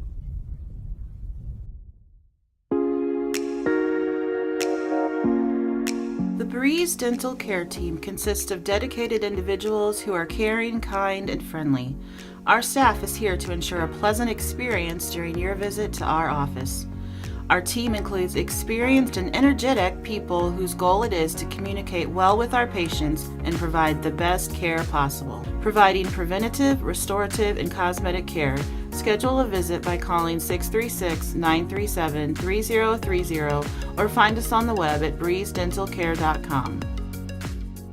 Tire Bargains, your one-stop destination for all your vehicle's needs. Established in 1985, we offer the best deals on all major tire brands, custom wheels, and lift kits. But we do so much more than just make your vehicle look good. We also help make sure it rides and drives good by offering a full range of repair and inspection services, including alignments. Whether it's custom accessories or repair work, Tire Bargains has you covered. Tire Bargains is located at 2100 Truman Boulevard in Crystal City. Give us a call today at 636-937-0021. I'm Scott Seek, your local Edward Jones financial advisor. When we work together, we'll focus on what's important to you. We'll create a personalized financial strategy backed by our advice, tools, and resources to help you reach your goals. And we'll partner to help your strategy stay on track no matter what happens. Contact me today at 636-937-8081. Edward Jones, member SI. Mama's on the Hill, home of the original toasted ravioli. For reservations, gift cards, and banquet and catering inquiries, contact them at 314-776-3100, located at 2132 Edwards in St. Louis, Missouri. Check them out on the web on mamasonthehill.com. Follow them on Facebook and Instagram for exclusive holiday offers. Hi, this is Steve Curley at Master Tech Auto Glass. Response has been great to our new business, but remember, we're not new in the business of auto glass. We have over 20 years of experience in rock chip repair, full windshield replacement, and we also offer camera recalibration services to keep your safety features functioning properly. We're a family-owned business, and I sincerely ask that you give my wife, Amanda, and I the opportunity to earn your business. So stop in or give us a call at 636-208-0018 or check us out at mastertechautoglass.com. We're Mastertech Auto Glass, located at 104 Twin City Mall in Crystal City, Missouri. Your vehicle will be in good hands at Mastertech Auto Glass. Hey, y'all, it's Jeff from Case and Bucks. Thanks for watching the games today. We appreciate all your business all year long. Don't forget, we've got awesome wings, we got amazing burgers, we got salads like you wouldn't believe. Come check us out. We have barbecue on Thursdays, we have Southern Nights on Wednesdays, we've got bingo on Tuesdays. We can't wait to see you all. Thanks a bunch, and we look forward to having a great summer with y'all.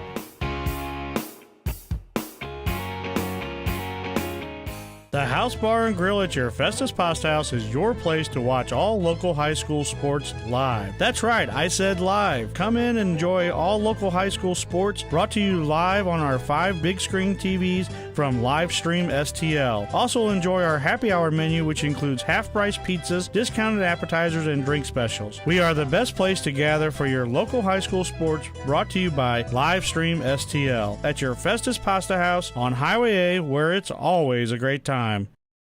Rutherford is the place to shop for your next vehicle. We have a huge selection of new and pre-owned vehicles to choose from, and they're all priced to sell. Not in the market for a new car? We have a great service staff that can keep your car in top shape. Also, be sure to check out our parts department for your next car project. Once again, we're Rutherford off I-55, the Herculean Auto Mall. Family pride is driven home. Rutherford, Ruther.com.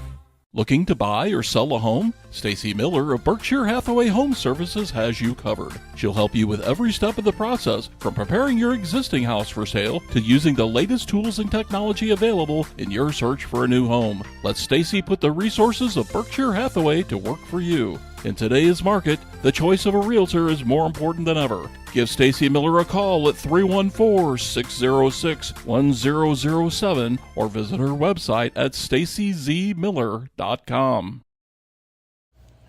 At Girardi Agency Missouri Farm Bureau, we're dedicated to safeguarding your present and securing your future. Whether it's auto, home, life, health, or business insurance, we offer comprehensive coverage tailored to your needs. We would love the opportunity to earn your business. Our office has been located in Hillsboro for over 30 years. Please contact our office today for a quote, 636-797-5800. For some high school footballers, tonight will be the last time they play on their home field. They'll play for pride, knowing they did their very best to help their school and their team. For other teams, playing for pride may be all that's left in a difficult season. For others, conference titles and district points are still up for grabs tonight. Indeed, for some high school footballers, tonight holds the promise of several more games with friends and family cheering you on. Regardless of the situation you find your team or favorite player in, we are delighted that you have joined us tonight. Good evening, everybody. I'm Jeff Whitener for the Where family pride is driven home. Rutherford, Ruther.com. Thanks for watching today's broadcast. Any unauthorized use of this broadcast without the express written consent of Livestream STL is strictly prohibited.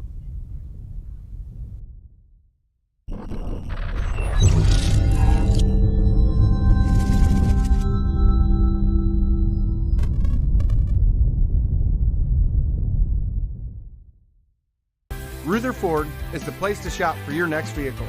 We have a huge selection of new and pre-owned vehicles to choose from, and they're all priced to sell. Not in the market for a new car? We have a great service staff that can keep your car in top shape. Also, be sure to check out our parts department for your next car project. Once again, we're Rutherford off I-55, the Herculean Auto Mall. Where family pride is driven home. Rutherford, Ruther.com. Tire Bargains, your one-stop destination for all your vehicle's needs. Established in 1985, we offer the best deals on all major tire brands, custom wheels, and lift kits. But we do so much more than just make your vehicle look good. We also help make sure it rides and drives good by offering a full range of repair and inspection services, including alignments. Whether it's custom accessories or repair work, Tire Bargains has you covered. Tire Bargains is located at 2100 Truman Boulevard in Crystal City. Give us a call today at 636-937-0021. I'm Scott Seek, your local Edward Jones financial advisor. When we work together, we'll focus on what's important to you. We'll create a personalized financial strategy backed by our advice, tools, and resources to help you reach your goals. And we'll partner to help your strategy stay on track no matter what happens. Contact me today at 636-937-8081. Edward Jones, member SIPC. Mama's on the Hill, home of the original toasted ravioli. For reservations, gift cards, and banquet and catering inquiries, contact them at 314-776-3100, located at 2132 Edwards in St. Louis, Missouri. Check them out on the web on mamasonthehill.com. Follow them on Facebook and Instagram for exclusive holiday offers. Hi, this is Steve Curley at Master Tech Auto Glass. Response has been great to our new business, but remember, we're not new in the business of auto glass. We have over 20 years of experience in rock chip repair, full windshield replacement, and we also offer camera recalibration services to keep your safety features functioning properly. We're a family-owned business, and I sincerely ask that you give my wife, Amanda, and I the opportunity to earn your business. So stop in or give us a call at 636-208-0018 or check us out at mastertechautoglass.com. We're Master Tech Auto Glass, located at 104 Twin City Mall in Crystal City, Missouri. Your vehicle will be in good hands at Master Tech Auto Glass. Hey, y'all, it's Jeff from Case and Bucks. Thanks for watching the games today. We appreciate all your business all year long. Don't forget, we've got awesome wings, we got amazing burgers, we got salads like you wouldn't believe. Come check us out. We have barbecue on Thursdays, we have Southern Nights on Wednesdays, we've got bingo on Tuesdays. We can't wait to see you all. Thanks a bunch, and we look forward to having a great summer with y'all.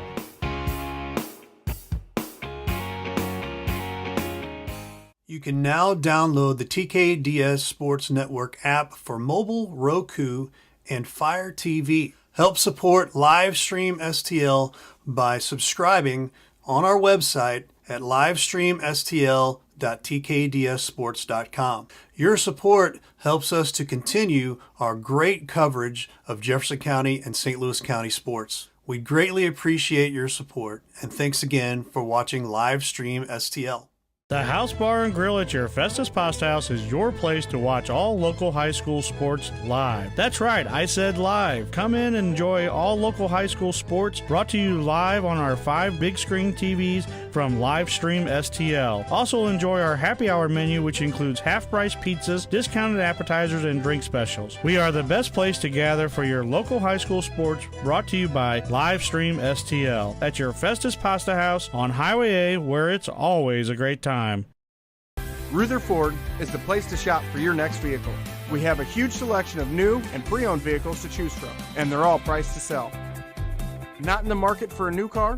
We have a great service staff that can keep your car in top shape. Also, be sure to check out our parts department for your next car project. Once again, we're Rutherford off I-55, the Herculean Auto Mall. Family pride is driven home. Rutherford, Ruther.com. Looking to buy or sell a home? Stacy Miller of Berkshire Hathaway Home Services has you covered. She'll help you with every step of the process, from preparing your existing house for sale to using the latest tools and technology available in your search for a new home. Let Stacy put the resources of Berkshire Hathaway to work for you. In today's market, the choice of a realtor is more important than ever. Give Stacy Miller a call at 314-606-1007 or visit her website at stacyzmiller.com. At Girardi Agency Missouri Farm Bureau, we're dedicated to safeguarding your present and securing your future. Whether it's auto, home, life, health, or business insurance, we offer comprehensive coverage tailored to your needs. We would love the opportunity to earn your business. Our office has been located in Hillsborough for over 30 years. Please contact our office today for a quote. 636-797-5800. The Breeze Dental Care Team consists of dedicated individuals who are caring, kind, and friendly. Our staff is here to ensure a pleasant experience during your visit to our office. Our team includes experienced and energetic people whose goal it is to communicate well with our patients and provide the best care possible. Providing preventative, restorative, and cosmetic care. Schedule a visit by calling 636-937-3030 or find us on the web at breezedentalcare.com. Hey, Ray Halbrook here with Livestream STL Media. You know, we wear a lot of hats in this business, and to tell you the truth, we have a lot of hats from the area here in the Jefferson County and St. Louis County area here, and we'd really just like to tell you about all the different hats that we take care of here with a lot of different schools, a lot of different organizations, things like that. So as I'm doing this hat, you might be thinking, you know, hey, I'm a business, and I'm looking for a way to advertise my business. Well, here's a perfect way right here. Advertise with us here at Livestream STL. Real easy. Sponsor with us, 314-852-4398. I promise you will not be disappointed as we continue our hats here, because we wear a lot of hats. We'd love to wear your hat as a business as well. So partner with us as we continue our amazing coverage in the Jefferson County and St. Louis County area.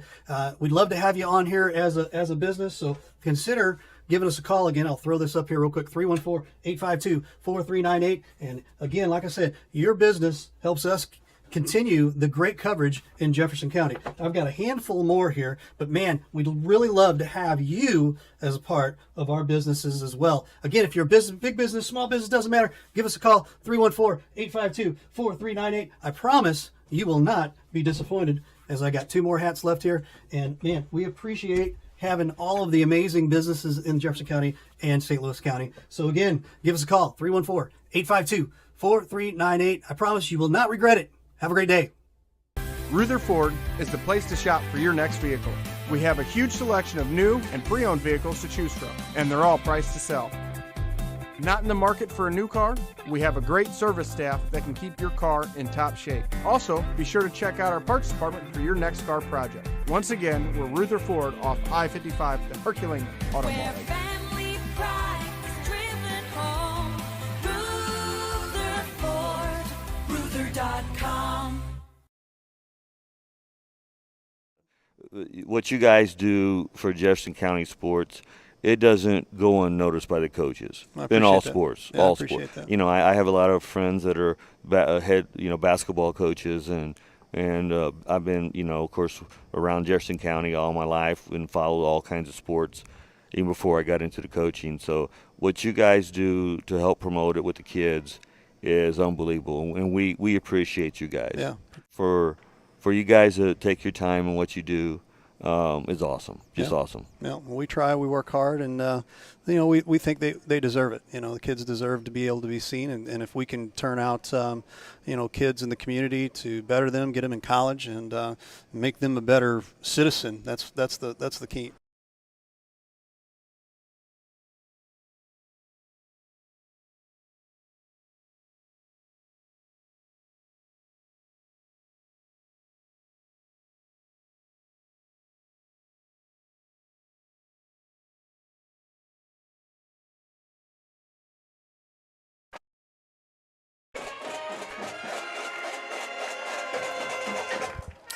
We're back for halftime. We're getting a little shot of the Festus Tiger Marching Band.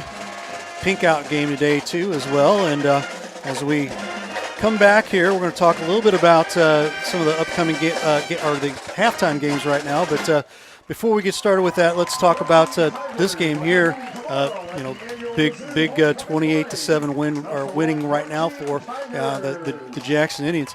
I want to get your take over here. We'll start with Austin here real quick on your thoughts on the game so far. Well, I think let's run through the scoring summary real quick. So starting things off, Jackson with a super fast start, the fast-paced offense. Scores a minute and 12 seconds into the game. Hampton going in for that 9-yard touchdown run. Followed up, Festus fights right back, puts a touchdown in the end zone. Cunningham to Edwards, 12 yards with 2 minutes left in the first quarter there, tying things up at 7. Then Jackson comes back, and it's all Jackson the rest of the way. Fox to Crow on a 13-yard pass to round out the first quarter, making it 14-7. Fox again out to Harris with 4:56 left in the second quarter, 21-7. And then the icing on the cake was Hampton with a 5-yard TD run with 2.5 left and making it 28-7 Jackson. So the high-powered offense coming in strong so far here at Festus. Yeah, I mean that fast-paced offense. I mean, outside of maybe seeing Hillsboro, I know Seckman can kind of get close to that speed, but I haven't seen anybody else, at least that we've covered, that runs the plays in the manner that Jackson does. And whenever I saw them on film, literally I was just thinking, if anybody has seen any film on Jackson from the Festus side, I would just spend all week just running about 4 or 5 different plays, but just doing it like in sprint mode, just to get an idea of the level of speed you're going to be seeing, because it's one thing to kind of see it on film, but another thing to actually maybe kind of see if you can put it into game mode in your practices. Well, and on the flip side, Festus having a hard time getting plays in on offense. You know, they had to burn a couple timeouts just because they couldn't get a play in, and they were trying to avoid a 5-yard penalty. And as I said, this is the last week of the regular season, not the first week of the regular season, to where, usually, we're talking about things like, snaps back to the quarterback, not being able to get the plays in on time, yada, yada, yada. We should not be seeing this in week 9. Right, exactly. And we talked about a little bit down on the field. I was talking with a couple of coaches as well. Took a look at Festus and Jackson because they both were here for the Jamboree. Both teams look very similar. Both teams look like they wanted to, up tempo and things like that. And they've been doing that again this week. But it's you're right about the comparison with Jackson and Seckman, and you bet your bottom dollar Seckman's watching this right now. Somebody from Seckman's watching this, and they're wanting to try to find out how they're going to be able to stop just a high power offense as they have in Jackson. You're going to probably have to spread the defense out, but I mean, because on the defensive side of the ball to defend against Jackson, to me, you're going to have to put your best talent out there. And I know when you get up like your Class 6A, you've got people that are only playing one side of the ball. Yep. You've got a number of people to work with. That's where I would go through, cherry pick. You might even have to put somebody that's maybe like just like a track guy that can tackle. Yep. Right. And out there against them. I thought through the first quarter, Festus played really well with Jackson. They did, And I think it started up front. The defensive line was getting a lot of pressure. It was forcing Fox to get the ball out quickly on the offensive front. And even on the offensive side, they were able to hold the line of scrimmage and give time for the running back to get out in space and a few little wide receiver screens. But then after that first quarter, it almost seemed like we were a little fatigued. Mm-hmm. So maybe the halftime allows them to bounce back. Does that sound like the Seckman-Oakville game we did sure last did. week? You're exactly right. Where, Oakville played a great first quarter. Festus played a great first quarter against Jackson, to where it was just like, now if you could put a bow on that and do that for quarters 2, 3, and 4. And unfortunately for Oakville last week, that just didn't happen against that tough Seckman Jaguar team. And, you just see, to me, that's almost the exact same thing we're seeing this week. Festus was able to, hang in with the champ for that first round in the first quarter. Right. But, when you saw the damage they could do on those possessions near the end of that second quarter, calling the timeouts to try to get the ball back, they were all business when they had the ball those 2 times. Right. Let's go through some scores here real quick. Fredericktown 36, East Prairie 20. That's at halftime. Hillsboro 42, Poplar Bluff 19. That is the end of the second quarter there. We are taking a look at some more. Cape Central 30, Potosi 6. Valley Catholic 56, Kennett nothing. St. Louis U, and that's Cardinal Ritter. Oh, man, what a game there. Cardinal Ritter up at end of the third, 44-31 over St. Louis U. And for the longest time, Sandstone had been the leading passer in the area up there for SLU, so I can only imagine what that game's like. Right. More games coming in here as we can try to get this here. Lafayette 27, Lindbergh 21 at halftime. Our score there. And let me see if I can get a couple more here real quick, and then we're going to update real quick as well. So is the camera on us while it is the whole time? How about that? Look at that! Watching Ray scroll and me scroll and do what I need to do here. Sykeston 18, Charleston 8. Now it's 42-19 Hillsboro over Poplar Bluff. That's at half. Parkway West 42.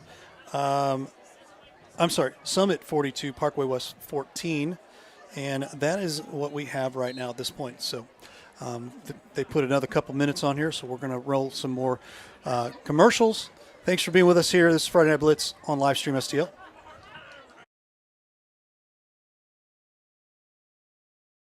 Hey, Ray Halbrook here with Livestream STL Media. You know, we wear a lot of hats in this business, and to tell you the truth, we have a lot of hats from the area here in the Jefferson County and St. Louis County area here, and we'd really just like to tell you about all the different hats that we take care of here with a lot of different schools, a lot of different organizations, things like that. So as I'm doing this hat, you might be thinking, you know, hey, I'm a business, and you know, I'm looking for a way to advertise my business. Well, here's a perfect way right here. Advertise with us here at Livestream STL. Real easy. Sponsor with us, 314-852-4398. I promise you will not be disappointed as we continue our hats here, because we wear a lot of hats. We'd love to wear your hat as a business as well. So partner with us as we continue our amazing coverage in the Jefferson County and St. Louis County area. We'd love to have you on here as a business, so consider giving us a call. Again, I'll throw this up here real quick, 314-852-4398. And again, like I said, your business helps us continue the great coverage in Jefferson County. I've got a handful more here, but man, we'd really love to have you as a part of our businesses as well. Again, if you're a business, big business, small business, doesn't matter, give us a call, 314-852-4398. I promise you will not be disappointed, as I got 2 more hats left here. And man, we appreciate having all of the amazing businesses in Jefferson County and St. Louis County. So again, give us a call, 314-852-4398. I promise you will not regret it. Have a great day. And I'll say real quick, you know, I really admire what you guys do with this. I think everybody who's ever tuned into one of these, whether it's a Legion game, whether it's a high school baseball game, with basketball, football, whatever it is, I've heard nothing but tremendous feedback about Livestream STL and what you guys do and the quality of production, things like that. I would really encourage anybody who's involved in athletics throughout the county, or really anywhere in the metro area, anybody who's interested in sponsoring activities to get on board and get involved with this. I think it's added a ton to what we do here. It's added a ton to the program. You guys are a class act, and you're committed to doing things the right way, and we really appreciate that.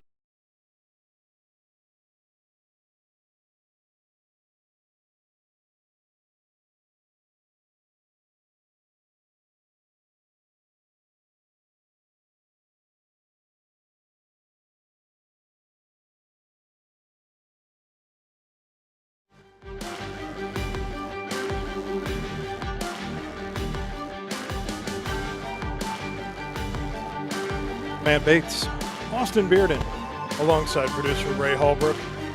Second half action, quarter number 3, getting ready to get underway. Festus will be receiving, and they will be going right to left, awaiting the kickoff from number 4, Kai Crow, for the Jackson Indians, and we are off.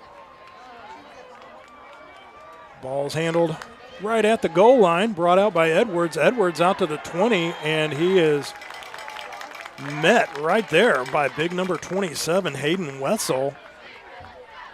So really takes one more step back. They would have just brought it out right to there instead of taking the big wrap up and tackle.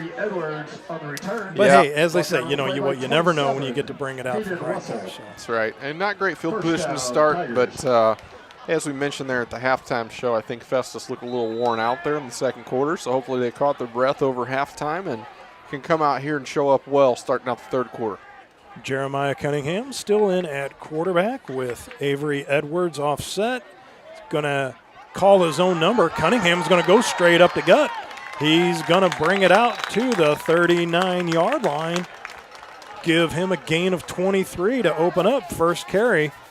And instead of handing to Edwards, called his own number. Yeah, and that works really well because they haven't shown the up the gut that much, taking it himself. It's been a lot of that handoff, the pitch, the option out. So really nice job bringing that out to start off the third quarter, a play they really haven't called often in this one so far. Perry down low, trips up top. Now he's going to give the handoff to Edwards. Edwards kind of like same play, different result as Edwards gains 2 on that play. Edwards on the carry. Second down, 8. Brings up a 2nd and 8 for Festus at the Festus 41-yard line. Shotgun snap. Edwards, big block, picks that up. Goes over to Yates. Yates over the middle to the 20, 25-20. That's where he's brought down at. Pass complete to number 3. And if you're Festus, that's what you need, right? You need some big gains here, and that's the first pass we've seen that's gone over 10 yards. That's looked beautiful. 39-yard gain, no laundry on the field either. Yep. You know, so again, as we go over those little mental check boxes, you know, shore up, you know, the ticky-tacky stuff. Nice gain, gets the clock moving, gets the chains moving, getting on the right side of the chains. Cunningham shakes out of 1, shakes out of 2, down from the 15 to the 14. Gain of 6. And what I like about that play there, you know, you get real excited about that 30-plus yard pass. Sometimes we get really excited. We're like, now we're going to get the 20-yard pass. We're going to punch it in right now. But For the Tigers. Really deep into the red zone, close to in the end zone. That'll bring up 2nd and 4 from the 14-yard line. In motion goes Yates. They're going to give it to Yates. Number 3, Landon Yates, the ball carrier. Sometimes that read option, you just did the yards were there for Cunningham right at the guy. So I was about to say, they're not doing well. 3rd down and 1. Reading that read option, right? I think they're just waiting for that ball to be handed off. Cunningham's probably got a shot to score just about every time. And you saw that play right up the gut, called his own number with it, and, you know, knocked off about 36 yards with that. So, nice snap back to Cunningham. He's just going to have Edwards lead his way through. He's to the outside there. They say that he got in. They're going to say that. Number 7, the quarterback, Jeremiah Cunningham. Result of that play, another Festus Tiger first down. First down and goal, Tigers. From the 1. Exactly what you need if you're Festus. Get a quick score here, and then defense will try to get that ball back. And that'll be a 1-yard dive by Avery. Hand off to number 4, Avery Edwards. No gain. Small gain, I think. 2nd down and goal. Ball's on the 1-yard line. They're going to try it again here. Edwards. Number 4, Avery Edwards, the ball carrier. Into the end zone play, Festus Tiger, touchdown. Jackson Indians up 28-13 with the point after from Luke Wacker ending. But, I mean, if you're a coach... Lining up to kick the extra point, number 82, Luke Wacker. Like maybe halftime's what they needed to get regrouped. But I mean, if they could. And with a whacker hacker straight through the yellow Extra point is good. cuts the lead in half. It's now 28. 9 minutes and 15 seconds left in the 3rd quarter play. Jackson Indians 28, Festus Tigers 14.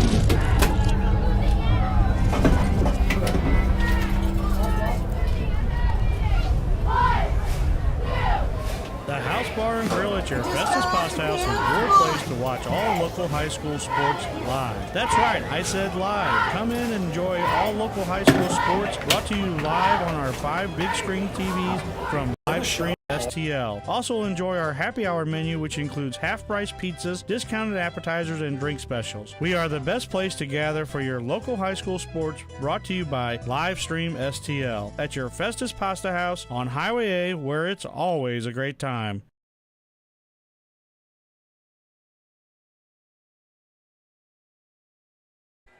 Luke Wacker set the kickoff. There must have been a penalty because Wacker's getting ready to set up shop on the 45-yard line of Jackson, so much like we saw in the first half. On the kickoff. You know, of course, you know, we didn't see any laundry on the field before we went to break. So apparently, as you may have heard from the PA announcer, it was a personal foul on Jackson. Number 82. So that's more than what we had to go with. I mean, I know they walked off the 15, but again, there was no rhyme or reason, but we will see what happens now. Do you approach the onside kick if you're Festus? You know, ball retention? Nope, they're just going to drill it straight through the back of the end zone, and that is where The Jackson Indians and their offense will set up shop for the first time Indians will have the this ball first and 10 quarter. on their own 20-yard line. Once again, I'd like to thank the nice people at Pasta House, Texas Roadhouse, Case and Bucks up in Barnhart for airing our games this evening. Not only live stream STL, but the games on live stream STL South tonight, which was the Bishop DeBerg Bayless Broncos game. Right now, locked in a 28-14 contest right here as the Jackson Indians have come up from the Cape Girardeau area, just 5 miles north of Cape. Fox going to call his own number, and he's going to chew up about 6 yards. Brought down by big number 55, the X Factor, Xavier Gould. Number 9. Yep, Festus did a really nice job on the offensive front, coming down and scoring quickly there. But now they got their work cut out for them, trying to get a stop here on defense and get the ball back in their possession. They're halfway there. Jalen Hampton wrapped up at the line of scrimmage. That's going to bring down a 3rd and 2. So, yeah, as precarious as things were looking for the Festus Tigers offense with about that last 5 minutes of that opening half, you know, they're kind of doing some of the right things right now. They've got a situation here with a stop. They could force Jackson to punt once again and get the ball back. And after a productive first drive, maybe look to make something out of this. Inside handoff, but there goes Hampton. He's going to squeak through. He's going to pick up the first down and more. Going to get out to the 41-yard line. So gain of 13 on the play on a 3rd and 2. And probably a good play call there by Jackson to put a running play in place, get your first down and move on. But I'll also say that trips up top with no safety deep. It's a little scary when Fox is at quarterback. And he's going to go to the other side of the field just off the hand of Kai Crow. Intended receiver number 4. Crow came all the way from the other side of the field on that pass route. So not only did he run a 30-yard pattern, he also cut across 40 yards of turf. But now he's going to be lined up in trips down low in front of our viewing range. As you can see, nobody deep here, so it's going to be man. Crow catches it out in the flat. Tried to make Yates miss, but Yates is going to sling him forward for just a couple yards. Tackle on the play by number 3. So that should be a gain of about 2 on the play. Brings up a long 3rd and 8 for the Jackson Indians. They'll call it 7. Call it a short 8, long 7. One-man cheering section. Fox goes out into the flat. Hits his target, Blaine Harris, and at 6'3", number 3 just sticks the hand out. Make sure he gets a couple extra feet on that. Gets it on the other side of midfield to the 49-yard line of the Festus Tigers. So Indians still just moving the ball methodically. That was Jason Goodman entering the game, the 5'6" senior. Man, and Shermer came up and met him at the line of scrimmage there. Shermer's never met a running back he didn't like. No gain. 2nd and 10. Almost wadded him up in a little ball and ate him like a chunk of jerky. He read that play right out of the hand. Fox looking to go with the trips up top, and out of that, tried to hit. Pass incomplete. Looked like he tried to hit Harris once again up top out of that trips package, but 3rd down and 10. And he had Harris for a touchdown very easily, but overthrew him by a couple yards there. Again, I'll point it out once more, just Festus not playing that safety deep, so it's man-on-man coverage with some really good receivers out there for Jackson. 3rd and 10, that'll be Camden Brockmeyer, number 18, checking into the game, and just as he does that, he checks right back out of the game. So they're tied in. David Wilburn, he's actually split out now as there's 2 wide receivers. Actually, Trips up top now. He's part of that Trips package, 2 down low. And now there's a pickoff by Lacey. Lacey's met and brought down rather rudely by their offensive guard, Jesse Keller, but it looked like Fox was trying to just make that throw pass to where he was going to get the ticky-tacky pass interference call. That never happened, so Lacey winds up not only picking it off, but giving Fox his second interception of the season in just this one game tonight. Yeah, and I couldn't tell if to your point, he was throwing that short trying to get a PI, or if that was supposed to be a curl route, and there wasn't great communication there. But one way or the other, Festus takes advantage, and exactly what they need is they're down by 14 in this one. Offense getting the ball back with a short field. At the Jackson 46, there's Cunningham evading one tackler in the backfield, gets to the sideline, brought out of bounds, though, at the 40-yard line. So gain of 6 on the play. Should bring up 2nd and 4. Shot out of bounds by Fisher Stevens. 6:44 left to go, quarter number 3, right here on Livestream STL. Surprise snap back to Cunningham, and handled by a tribe of Indians, but led once again by number 38, Fisher Stevens. But that was the old play there where Cunningham said on 2, and the center said, I'm going to give it to you on 1, and we'll go with that. Yeah, and I think from an offensive game plan, maybe this is something that came out of halftime with some feedback up top about, is Jackson's linebacker core is doing a great job stuffing those holes, and they're not having a lot of success. 3rd and 5, handoff to Edwards. Edwards met on the outside perimeter by Hayden Wessel. And you see that again, Edwards, not a lot of success there, right, and getting a lot of yardage, but the places that they are having success is that intermediate pass game, and then Cunningham keeping the ball, taking it up the middle. 4th and 4, watch the hard count as it is at the 40-yard line. Edwards back in an offset pistol. Cunningham right now looking to throw. He's going to throw right there in that zone, brought down by Langford. But that is a first down, and that was Hunter Bates. Yes, I am related to him. Are you? Yes. Hayden and Hunter both. Coach O making the adjustment here with the offensive plan for sure. You see a lot of intermediate passes. Double wide receivers down low and up top. They're going to give it to Edwards, but he's met in the backfield with a tackle for loss by Wessel, who is trying to at least keep his say in this fight tonight with a tackle for loss. Call that a loss of 2, make it 2nd and 12 with a few ticks over 5 minutes left to go in quarter number 3. Yeah, that halfback dive, halfback zone, whatever you want to call it, just isn't working for them. I think they need to play a little bit more on that read option if they want to run the ball. Or maybe just more of just the straight-up QB read. Pull it down, and off he goes, just like he is right here. Cunningham, right on cue, is going to get 8 or, well, maybe might get more by like 10 of the 12 needed. Cunningham on the quarterback keep. Yeah, and I want to give Edwards the credit because I think a lot of people at home are probably like, well, Cunningham's just the better runner here, and I don't think that's the case. I think they're both really talented. I think Edwards is just getting met because those linebackers are reading the ball, whereas that read option, they're feeding towards Edwards, and then Cunningham has that running lane. Cunningham pulls that ball out a few more times. That's really going to make the Jackson defense have to appreciate that option even more. So here's Cunningham once again on 3rd and short.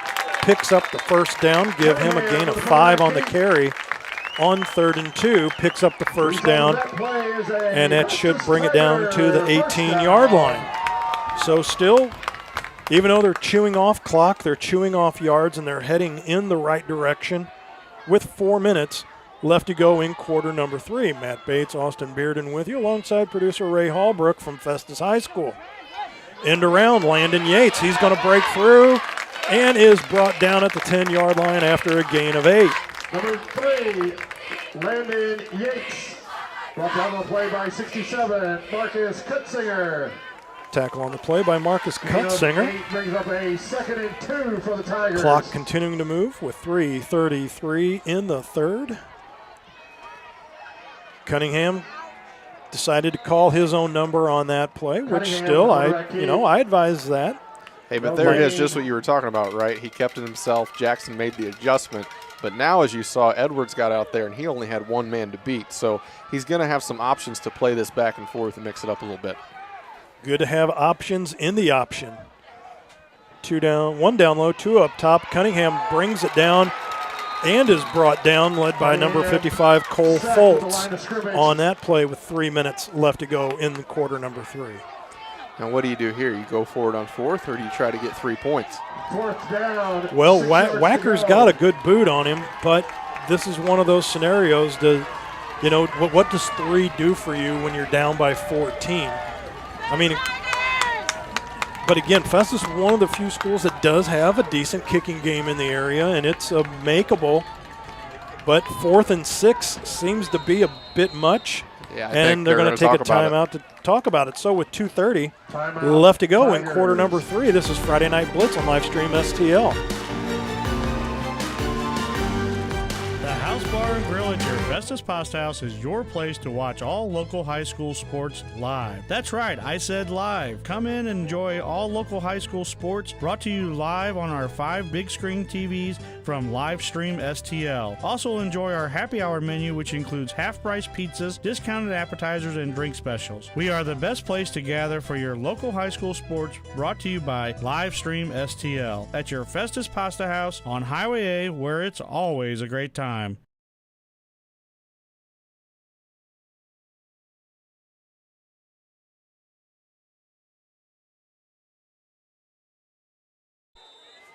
.230 left to go, quarter number 3, Friday Night Blitz action here on Livestream STL.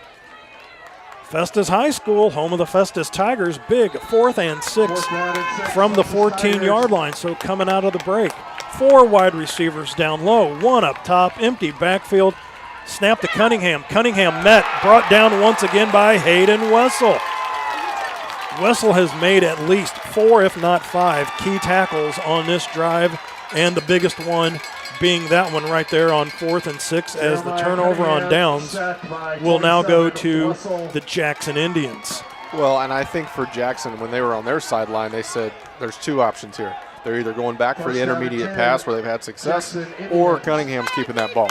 Because we have seen it, Edwards has not had big gains thus far, and that was easy for them to dial in on Cunningham. Fox inside handoff goes to Hampton. Hampton will now get a gain of 9 on the play. And that will be brought out to the 25-yard line. On the tackle.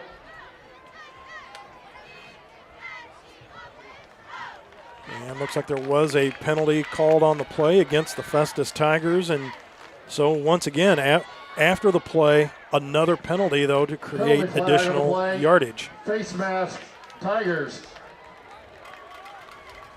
That is a spot foul. That was behind the line, so not 15 on the addition to the 10-yard run, but looks like they got about an extra 5 from that penalty. Clock now winding with 2:10. Snap back, inside handoff. That will go to Goodman. Goodman gets it back to the line of scrimmage, but more importantly, if you're a Jackson Indian fan, clock is running, and they have the ball, and it is now 2nd and 7. In comes Crow. Crow on the end around. Try to get to the outside. Does get to the outside. Avoids one that was going to have a block in the back, but I think that's what they might be calling now is the block in the back that looked like Harris was trying to avoid it, and there is a flag on the play. And a flag down on the young man that for Festus that was the recipient of that. Which right now that I wasn't sure if that was blocking in the back or if that was going to be a helmet-to-helmet call on the runner. We'll see which way it goes. They're obviously talking about it. While we're there, let's talk about once again our good buddy Ron Rigdon over at Cheap Seats Photography. That is cheapseatsphoto.com, 314-402-9014. That is Ron Rigdon. Photos, banners, posters, customs designs. Cheap Seats Photography, cheapseatsphoto.com. Where do we get our banners from? We get them from Ron Rigdon over at Cheap Seats Photography. Thank you once again, sir, for all you do for us and trying to make the number out on that. Might be 9. Trey Lacey. But, yes, I totally agree because it looked like Harris was trying to hold off on the block in the back, but I didn't see the possible head-to-head But I guess we shall see what that penalty was for here in just a minute as Lacey is still down on the turf. Well, they just said it was leading with the helmet, and it's against the offense, which is, I don't know, questionable, right? Because typically the offense has the right of way, and even though the defender falls down there, I mean, I thought that was going to go against Festus, but here we are. And with $1:43 left to go in the third, Lacey's still down. We're going to step aside for a quick timeout. This is Friday Night Blitz right here on Livestream STL.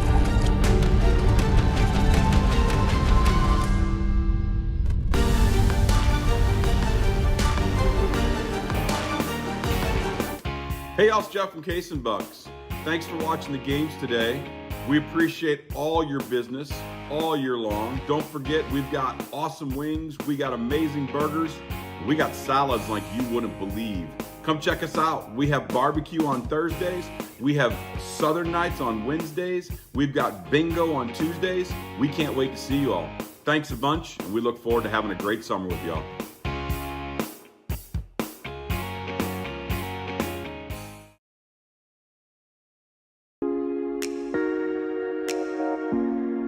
The BLITZ Dental Care Team consists of dedicated individuals who are caring, kind, and friendly. Our staff is here to ensure a pleasant experience during your visit to our office. Our team includes experienced and energetic people whose goal it is to communicate well with our patients and provide the best care possible. Providing preventative, restorative, and cosmetic care. Schedule a visit by calling 636-937-3030 or find us on the web at breezedentalcare.com. The Jefferson County Tourism Commission invites you to explore the natural beauty, fine dining, parks, wineries and breweries, scenic drives, historic sites, and even a local raceway. All this and so much more. All these things can be found right here in Jefferson County, Missouri. Plan your trip today at visitjeffersoncounty.com, the main source for all things Jefferson County.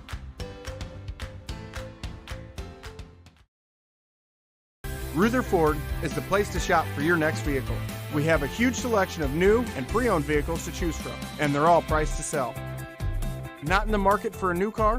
We have a great service staff that can keep your car in top shape. Also, be sure to check out our parts department for your next car project. Once again, we're Rutherford off I-55, the Herculean Auto Mall. Where family pride is driven home. Rutherford, Ruther.com.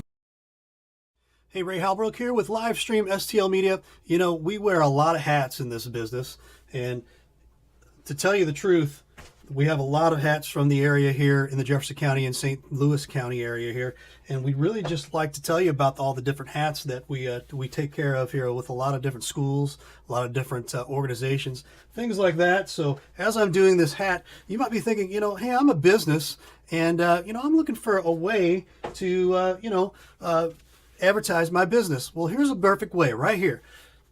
Advertise with us here at Livestream STL. Real easy. Sponsor with us. 314-852-4398. I promise you will not be disappointed as we continue our hats here, because we wear a lot of hats. We'd love to wear your hat as a business as well. So partner with us as we continue our amazing coverage in the Jefferson County and St. Louis County area. We'd love to have you on here as a business. So consider giving us a call. Again, I'll throw this up here real quick, 314-852-4398. And again, like I said, your business helps us continue the great coverage in Jefferson County. I've got a handful more here, but man, we'd really love to have you as a part of our businesses as well. Again, if you're a business, big business, small business, doesn't matter, give us a call, 314-852-4398. I promise you will not be disappointed, as I got 2 more hats left here. And man, we appreciate having all of the amazing businesses in Jefferson County and St. Louis County. So again, give us a call, 314-852-4398. I promise you will not regret it. Have a great day.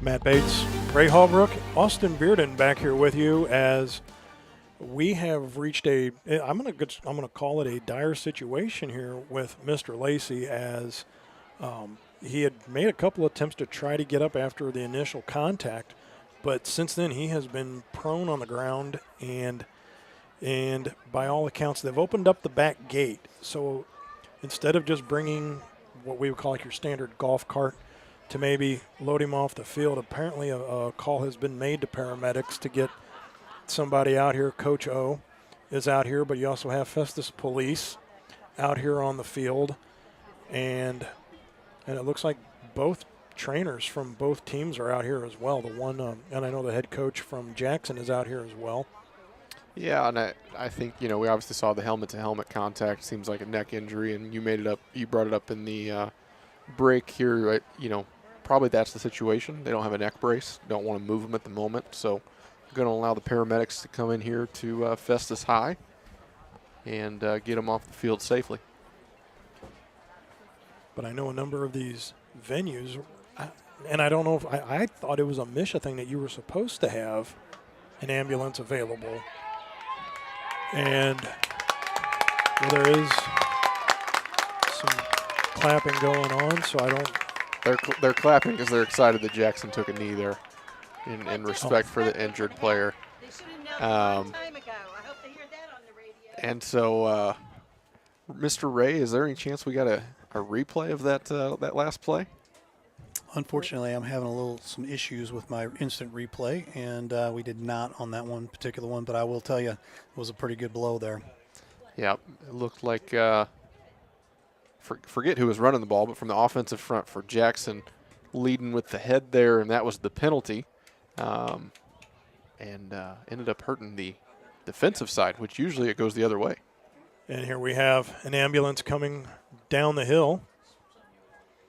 I know that. There you go. Ray should be able to pick that up here in just a second, and zooming right in, look at that. So again, Trey Lacey appears to be the injured Tiger, number 9, as it is 9:02 Central Standard Time here at Festus High School, and it has been brought to a screeching halt. There you get to see some of the inner workings of the live stream STL headquarters.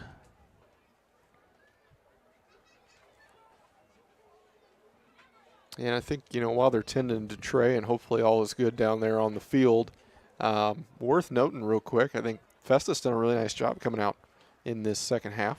Quickly scores 7, gets the interception, doesn't convert there on 4th down, but even now I believe it's going to come back as a second and probably 20 here for Jackson, so giving Festus a shot to get the ball back. And I think you and I have talked about this too, at least a couple weeks ago, that, halftime is one of those few sports where you've got a 15-minute break, 20-minute break in most cases, where you can address a lot of things at one time. Like if it's special teams, if it's, paying attention to snap counts, like all of that can be addressed, where most of your other sports, say like even baseball, you've got to wait like between innings, or, maybe just during a timeout. You don't have an extended period where, say, like at the end of the 4th inning, you've got this 15-minute break where, you can discuss a number of things. Where football does give you the luxury that if there's a number of things that you need to clean up per se, you can kind of address it, or maybe in a case just rehydrate, get everybody to take that deep breath to get back on the same page. This is the way Festus Tiger football needs to be played. This is what we do. This is what we need to clean up. And as you see the stretcher now being brought out onto the field. Well, I think you make the comparison to baseball, and that's a good one, because when you think about baseball, the only way you get momentum in baseball, right, is if you have a quick 1-2-3 inning, you get a big hit, steal a base, somebody pops one over the fence. Like, those are the things that make things exciting and get a team going. Whereas, here in football, yeah, the big play will help out and this and that. But when you get shut out and you don't score, it's also defeating. But to your point, at quick halftime pause, that alone, that's not a scoring drive, it's not an exciting defensive tackle, but it's something to reset the mind, relook at how the offensive scheme is, which we've seen already. Coach O done a great job thus far changing the scheme a little bit for Festus, and it's showing up here. And while you don't want to see Trey down, and this is absolutely worst case scenario for him, this is also giving Festus another break to take a breath. We saw the second quarter where they got a little fatigued. Now they're going to come back. And on the Jackson side of the football, maybe Coach Nesbitt is like, you know what? If we could have avoided halftime altogether, because the train that we had rolling has now had to come to a 20-minute stop. And maybe, halftime, if you're a Jackson Indian fan, this might be the worst thing that could have happened to you to a point, just from a momentum standpoint. Absolutely. That, there's nothing we need to talk about at halftime. We were taking care of our own business and tending our own nest. And now it's just a collective, Festus has had that chance to regroup and figure some things out. So, well, you think about a different set of Tigers, the Mizzou Tigers against LSU Tigers last week, or 2 weeks ago now, I think. Mizzou running things down the first half, looking really good. Going into half, going to be a huge upset. Going to put them 6-0, 7-0, whatever it was going to be. And then fourth quarter came out flat and lost that ball game. So definitely halftime can be a huge momentum swing, and we'll see if Festus can come all the way back. It's still a 14-point deficit, and the ball is not in their hands currently. And right now we are showing a minute 43 left to go in quarter number 3. And the one thing I just don't know is when we resume, will it be second and 20 or second and 23, or will it be a third down? Is the one thing I just don't know at this point in time, that whenever the injury occurred. Trying to go back through the memory bank if that was a first down play to bring up second down, or if that was a second down play to bring up third down completion. So is they're still trying to get the neck brace and get Mr. Lacey taken care of. Well, I think to your point, whether it's going to be second or third down, I don't know if they're going to call.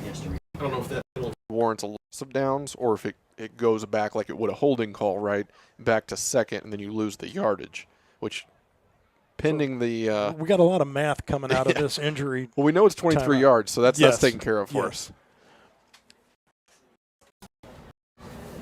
And once again, we'd like to just go over some of our sponsors, especially our pregame show sponsor, Breeze Dental Care, breezedentalcare.com. 636-937-030. Our halftime sponsor, Doug Jr. over at Rutherford in Herculaneum, 636-931-9393. That would be 1325 McNutt, the Outer Road, RutherAuto.com. Also, thank you to the 3 businesses that are airing our game tonight. That would be Pasta House in Festus, Texas Roadhouse in Festus, and Case and Bucks up in Barnhart. Pasta House Festus, that is 636-725-0300. You can go to pastahouse.com, or you can also ask about our live stream STL specials that they may have in the bar area.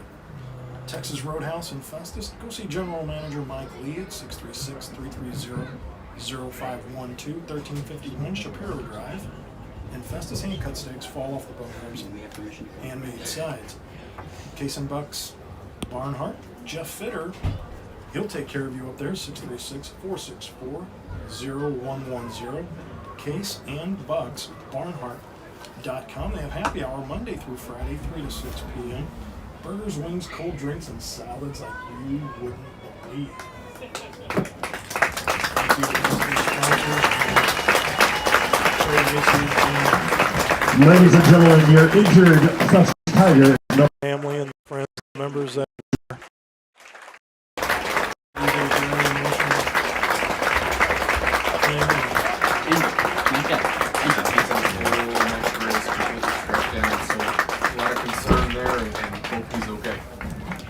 Likewise as well, and the Livestream STL family would like to send their best to Trey Lacey and hope for nothing but the best for the young man.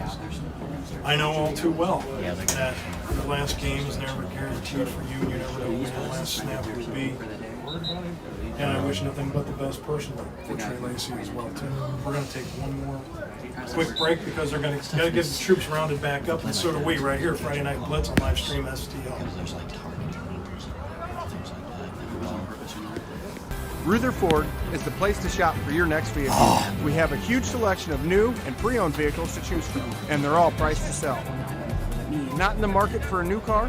We have a great service staff that can keep your car in top shape. Also, be sure to check out our parts department for your next car project. Once again, we're Rutherford off I-65, the Herculean Auto Mall. Family pride is driven home.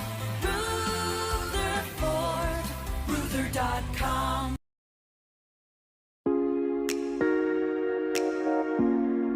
The Breeze Dental Care Team consists of dedicated individuals who are caring, kind, and friendly. Our staff is here to ensure a pleasant experience during your visit to our office.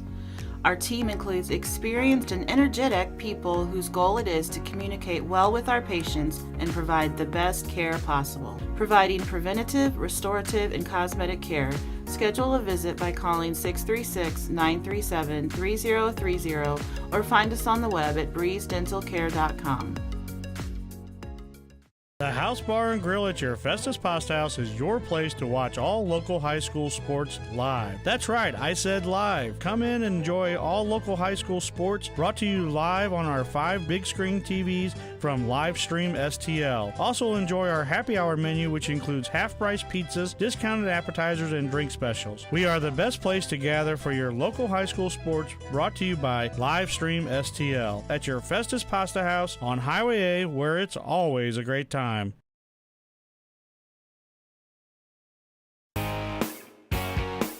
Hey, y'all, it's Jeff from Case and Bucks. Thanks for watching the games today. We appreciate all your business all year long. Don't forget, we've got awesome wings, we got amazing burgers, and we got salads like you wouldn't believe. Come check us out. We have barbecue on Thursdays. We have Southern Nights on Wednesdays. We've got bingo on Tuesdays. We can't wait to see you all. Thanks a bunch, and we look forward to having a great summer with y'all.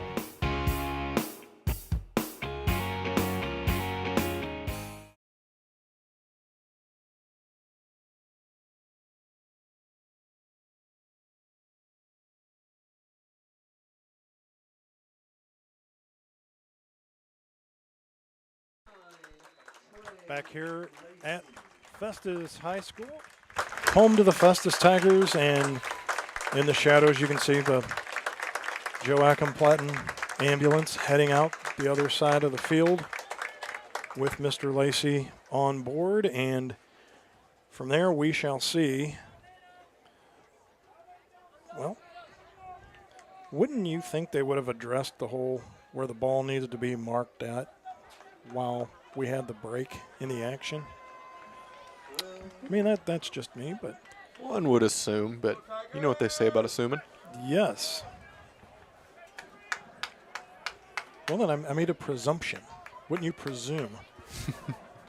Pre-us me. Ladies and gentlemen, so your good sportsmanship is appreciated. Well, after the okay. last play, Jackson had been assessed a penalty. They will have the ball. Can you pick that up on the PA mic there, Ray? 23 yards to go. Okay.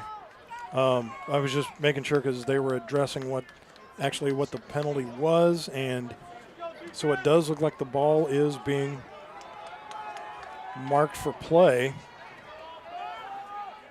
So it does look like it's going to be second down and 23 yards to go, and the ball is marked on the 17-yard line. So apparently they did everything up to speed whenever the injury occurred. So second and 23 from the 17. Here is Cox coming right out. He's going to go up top. Has Harris. Harris is out of bounds at the 45-yard line. So just give him a quick gain of, 28 on the play. First down. And that's a killer there for Festus, because they had a shot to get that ball back here quickly, maybe even inside the third quarter. Made that look too easy. First down and 10. Cox, hands off. Goodman met, brought down at the line of scrimmage. Handoff to number 7, Jalen Hampton. I mean, you would say leading the way is Shermer, Stopped and at the line of scrimmage. I mean, might as well. Second down and Mason 10. Shermer, 6'3", 245. 1:20 left to go. Cox is going to air it out once again. And incidental contact. Harris goes to the ground looking for a flag. Third down, 10 yards to go. I think he saw that ball going way over his head, and he was like, let me see if I can do a slip, trip, and fall. And you know what? I was just going to ask you, if that ball was a little bit closer, what do you think? It wasn't pass interference, but, you know, you try to get that call, right? 3rd and 10 from the 45. 3 up top, 2 down low. They're going to go into the flat. They're going to hit the first wide receiver. And that will be Kai Crow. Crow's brought right down at the 45. So simple, easy. Here it comes. And that's 4th and 10. And that will send out the punting unit just like that for the Jackson Indians. With under a minute left to go and the clock running, Kai Crow back to punt. Exactly what Festus needed here. Going to get the ball back inside the 3rd quarter. Going to start off 4th quarter ball in hand, down by 2 scores. 38 seconds and counting. Game clock at 32. Clock down to 4. Gets the ball off, almost blocked. Did have a man back there, and that is promptly brought down by number 23. Tigers will take over. Brett, First down and 10 yards to go. Jason Crump. So 23 seconds exactly left to go in quarter number 3. And the ball is resting at the 28-yard line. Festus will take over at their own 28. Jeremiah Cunningham. And Festus has got to march quickly, and, you know, even though they probably should run out the clock, I don't think Jackson knows how to go slow on offense. So I don't think they're going to try to chew clock. So Festus, if they can move quickly, he might have a shot to get back in this one. Hand off to Edwards. Edwards met, wrapped up, and brought down. Avery Edwards. Once again, leading the way, Hayden Wessel. Loss on the And play brings up that'll a likely second round out the down quarter. for Festus. Loss on the play of 3 brings up a 2nd and 13, and that appears that is where we're going to head to for the 4th quarter with the Jackson Indians up 28-14 over the Festus Tigers. We will be back for the 4th quarter right here on Friday Night Blitz on Livestream STL. Tigers 14.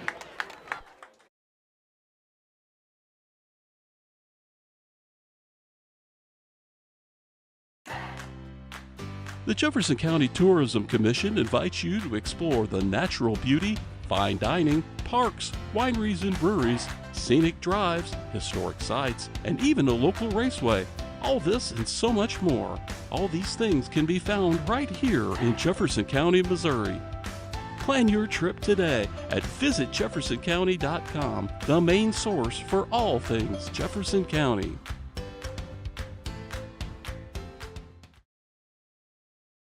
The House Bar and Grill at your Festus Pasta House is your place to watch all local high school sports live. That's right, I said live. Come in and enjoy all local high school sports brought to you live on our 5 big screen TVs from Livestream STL. Also enjoy our happy hour menu, which includes half-price pizzas, discounted appetizers, and drink specials. We are the best place to gather for your local high school sports brought to you by Livestream STL at your Festus Pasta House on Highway A, where it's always a great time. Fresh 12 minutes on the clock. First play and a false start for the Festus Tigers. Not the way they needed to start off quarter number 4. Was immediately with a false start penalty and moved them back 5. So 2nd and 13 now becomes 2nd and 18. I'm not sure how 2 seconds got to roll off the clock when they didn't snap the ball, but hey, I've seen stranger things in my day. They're going to try that end around once again, and Cunningham's going to go right up the gut, brought down by Langford at the 25-yard line.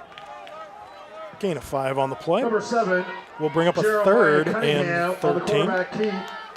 Yeah, I'd be interested to see if they go for a pass here, and if they do, then I would question kind of the play call, because I'd rather see them pass it on 2nd down and do the Cunningham run on 3rd, or back-to-back passes, 2nd and 3rd. But now you're putting Cunningham in a tough spot here. 3rd and long. Dual wide receivers up top, dual wide receivers down low, and in this 4th quarter, if you're following us on Mixler, Festus going left to right, Jackson Indians right to left. Thank you for also following us on YouTube, Facebook, X, and through the TKDS Sports app through mobile Roku Fire devices. Brought down in the backfield by number 67, Marcus Cutzinger. And that will bring out the punt team. And we got a Gordon stoplight replay right there. You see that. 4th down, Tigers. Mr. Hallbrook operating that for us. And once again, thanks to the nice folks over at Gordon Stoplight for the instant replay capability. Back to punt will be Cunningham. He sends one off. That is going to be taken by Goodman. And he's promptly wrapped up, holds on to the ball, but is brought down at the 44-yard line, and that is where the Jackson offense will take over once again. Number 20, Evan Turley on the return. He's tackled by 4, Avery Edwards. Yeah, not what you want here if you're Festus, that quick 3 and Jackson. out, but got to have a defensive stand to stay into this one. Only 10.5 left, down by 2 scores. Going to need to get the ball back quickly. Trips and going down to need to get in that end zone. Trips down low in front of us, one in the backfield. Just misfired. And now they're going to throw the flag, as that was Kai Crow coming off the block, but flag on the play. Apparently a little more tug on the jersey than he would have liked, and took a look around, got the call. Antonio Pinkston, number 42. Believe that will be who is taking over for Lacey, and or that may be maybe number 32, Tyler Reese, as a couple new players have checked into the ball game. So I would say number 32, Tyler Reese, as he's on Gavin Allsball. Trips down low, one up top. Fox calls his own number, keeps that one, gains 6 on the play, bring up a second Number 9, and 4. Adrian Fox on the quarterback keep. Should be brought down around the 38-yard line. And quick right back up. Second down, 1 up 4. top, 2 down low. Handoff is going to go to Hampton, and there was a jailbreak up front. You know, each time you say Fox, I have to remind myself that the quarterback's last name is Fox, because with these colors, I immediately think of the Fox Warriors. Well put. Brought down behind the line of scrimmage. 3rd down. And empty backfield, but in motion goes Hampton. Fox is going to call his own number. He keeps it. He breaks out to the outside, 30-25. Gain of 15 on the play. Number 9. Brought down by Brady Nolan. Brought down on the play by 21. That's the 6'3" quarterback Nolan. being brought down by the 5'11" First junior. down, Indians. After a nice gain by Adrian Fox, pulling that down, calling his own number, and he's going to hand off to Goodman. Goodman, nope, that's Hampton. He's going to break to the outside, cuts the corner, turns it in. 25-yard TD run to the house. That one's going to be coming back for a hold. And it will be coming back for a hold. Flag on the play. So 1st and 10 from the 25 will bring up Holding. 1st and 20 from the 35. And that one hurts, but, you know, he made it to the end zone pretty easily there, and obviously the official saw that one pretty uptight and close. I was going to say he made short work of that 25 yards. I mean, he found a hole again. I mean, maybe because of the holding call, but good Lord. I mean, he hit that. He was through and off like a shot. First down, 20, Jackson. So a 1st and 20. I guess if there is a time to take a penalty like that, do it on 1st down. That way you've got a few more to work with. So here is 1st and 20 from the 39, and Fox is going to call his own number and ran into the Tiger Den. Number 9, Adrian Was Fox on the carry. leading the way. Guess who? 34, Mason Shermer. You get more and more clever as the night goes on. I haven't heard you call the Tiger Den yet. That was good. Concession stand selling Under 9 minutes left to go in this ball game. Indians still up top, 28-14. Tigers have been close, but have not been able to punch one in. Indians.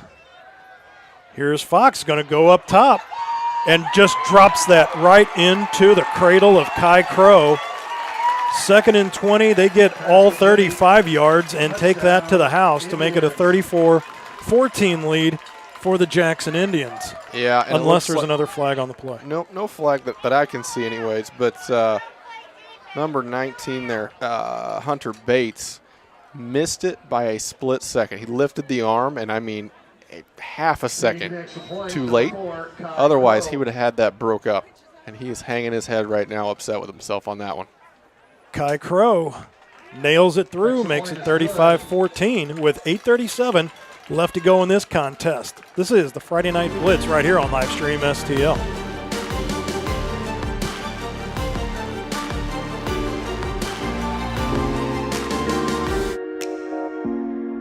The Breeze Dental Care Team consists of dedicated individuals who are caring, kind, and friendly.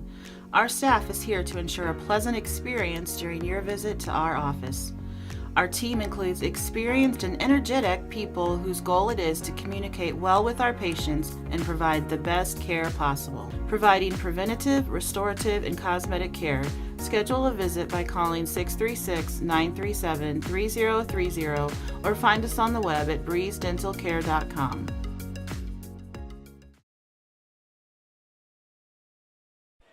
.37 left to go, quarter number 4. Kai Crow set to kick off for the Jackson Indians, who have now extended this to a 35-14 lead here in quarter number 4. Number 4, Kai Crow. Should send this one through the end zone. Low line drive kick. That will be handled by Landon Yates. Yates, 20, gets out to the 25, out to the 27, and that's where he is brought down at. That is where Festus offense will take over. He was one missed block shy of probably a 35, maybe even a 40-yard gain there. And 8:30 is not the time. 8:30 is what's left in the ball game. Cunningham back out there once again. Checking in will be Lawntre Williams, number 1. So Williams will now be in the position once held by Edwards. So just a change of personnel right there on that particular spot. Cunningham going to show him where he's going to run the ball at. Drops back to pass. Rush put on by Jackson, but there's a pass right over the middle of the field. Intended for Yates, stretched out. Just not enough as it went right off the tip of his fingers and falls incomplete. But, boy, I tell you what, Cunningham aired that thing out, and he made about 40 yards worth of air look relatively easy as well. Even though that wasn't completed because it wasn't able to be handled, that was probably the best downfield pass we've seen from Cunningham. I thought on the money, just through the hands. 4 deep backs for Jackson. They're playing the ball up front, and gain of, Hey, Coach, it's not working. call it gain of 3, well, maybe 4, gets it out to the 32-yard line. That'll bring up a prompt 3rd down all of a sudden for the Festus Tigers. As in this package as well is number 14, Trent Young, was at tight end. He's split out now as part of the trips formation. And they are still having a tough time getting these plays in as the play clock's down to 7 seconds here and just now getting set. Ryan Velick checked into the ball game. They're going to send Young in motion, make 2 up top, 2 down low. Lawntre Williams, Cunningham going to call his own number. Out to the 45, takes a shot, gets rolling forward, and actually might have gotten over midfield, and he does. So at least 19 got him to midfield, so another 2 give him 21 on the carry. Yep, and they got to keep moving quickly, so they got to start getting these play calls in a little bit quicker from the sideline. Down by 21 right now. Here's the option. It was more of a chuck than it was a true option, and that's going to go nowhere. And Hayden Wessel, boy, I'm telling you right now, I think I've called his name as much as I have Shermer on the other side of the ball. Definitely both defensive studs. One thing I didn't like about that option there is they're probably spread out too much there. I felt like Cunningham really had to do some work to get that ball out. Probably need to come a little bit tighter to make a little bit better read option. Hunter Bates, Landon Yates down in front of us. 2 wide receivers, 1 up top. Lontre Williams is going to get it in the backfield, and I'll give you one guess who brought him down. Yes, it rhymes with Hayden Wessel. Another tackle for loss. That's going to take Festus all the way back to their own 45-yard line. So a little bit of momentum that Festus had going here. Have had the brakes kind of put on this drive real quick, as it is now a 3rd and 17 from their own 45-yard line. Well, you think at this point they're going to go for it at 4th down regardless. So you basically got 2 shots here to get about, we'll call it 17. Snap back to Cunningham. Cunningham hands off to Williams. Williams gets it out to the midfield stripe. Give him a gain of 5 on the play, so that'll bring up a 4th and 12. Williams.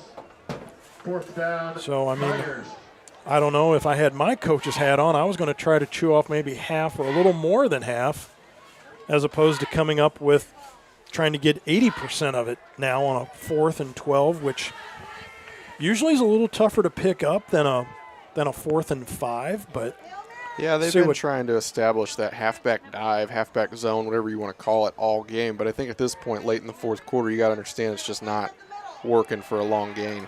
Here comes a jailbreak up front. Cunningham was chased all the way around by number 67, Marcus Kunzinger, but winds up being tackled by Reed Landers on the play, and a turnover on downs. And and guess who else was in there? Hayden Wessel. Jackson take over on down. So Jackson will take over at their own 48-yard line, so give them now 52 yards of turf to work with, up by 21 with 5:07 left to go in the 4th. In motion goes their tight end. That would be the big number 86, David Wilburn. And dive play off to the left. Gets across midfield down to the 49-yard line goes Jalen Hampton. And as fast as Jackson is, we'll see if they know how to slow it down and chew clock, or if they're going to continue to be a fast-paced offense here. Looks like they're taking some time. So Hampton will check out. That will be number 21, Zach Crump, checking into the ball game. Tight end backs off into almost more of a flanker formation. Handoff inside. That'll be Crump. Gets the 1st down, moves the chains. Handoff to number 21. As brought down at the 41-yard line, so on 2nd and 7, he gains 8. And this is becoming almost like death by 1,000 cuts now, as I guess if you're a Festus Tiger fan, you know what? Put the ball in the end zone. Let us get the ball back again. Yeah, I think offensively they've just hit a rut there in between the tackles. They're not running it well outside of the quarterback keeper. Snap back to Fox. Fox will hand off. And so you got to start redefining and rethinking about how you're going to scheme offensively, especially as they go into a big district game next week playing host. I mean, this is a game where, playing up 2 classes. Again, 29 years ago, this was a Class 4 versus Class 4 game. Fast forward 30 years, it's now a Class 6 playing a Class 4. I mean, Festus is hung with one of the big boys here. And you didn't want to, get hurt, but you also wanted to be able to show this team at least, we're not just ending the season with a game. There is something that both teams are playing for here. And A gain there by Fox calling his own number, goes out of bounds at the 28-yard line with the clock running. Stopped going out of bounds with 3:09 left. But, Festus did, once again, showed up in that first quarter. And, if they could have just put that whole package together the rest of the game, they came out in the third quarter. And here's a breakout by Crump. Crump going to get down to the 5-yard line, give him a gain of 23 on the play. Yeah, and I think in a game like this, when you talk about Class 6 versus Class 4, Class 6, you can just see the depth, right? The manly strength over here on this sideline, as well as, like I said, just the depth at about every position. Got a quick update for you as Herculaneum defeats Crystal City 6-0 with 1 second left on the clock in the fourth quarter. Wow. Boy, I mean, and I wasn't kidding a while ago, and I told you when you play Crystal, points are at a premium, but, I mean, good Lord, that was 47 minutes and 59 seconds of shutout football, and 1 second left, and Herculaneum defeats the Crystal City Hornets. 2:34 and counting left to go, and Jackson is going to suck every second off of this play clock as they're just now really breaking formation with 9 on the clock, 2:22 counting on the game clock. And that'll be a handoff to Crump. Crump's going to break it off to the outside. Stopped just short of the goal line, number 21, tackles number 21, as that was Brady Nolan stopping Crump at the 1-yard line. 21, Crump on the carry. And not that we're biased by any means, but the all Herky booth, not sad to see Herky win there. Not sad at all. Let me just mention that I'm surprised. That it was 6-0 or that we're not shedding a tear? That remains to be seen. Okie doke.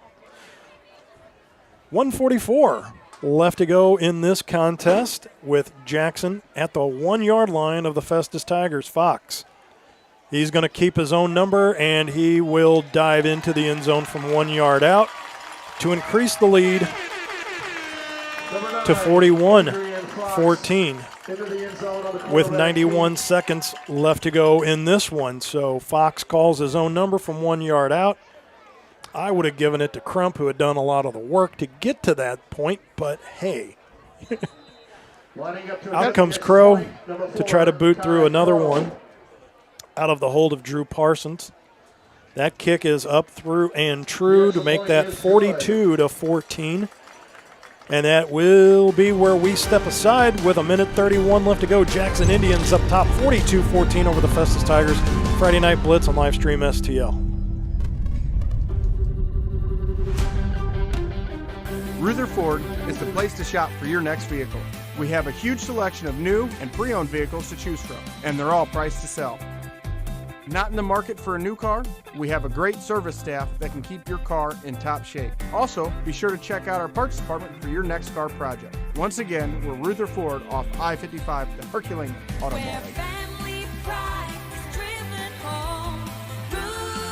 Rutherford, Ruther.com.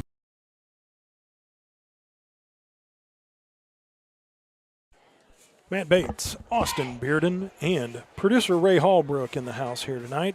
Jackson Indians up top 42-14 over the Festus Tigers with 91 seconds left to go in this contest. And Kai Crow, number 4, back to kick off once again for the Jackson Indians. 2 Festus Tigers deep to receive the kick.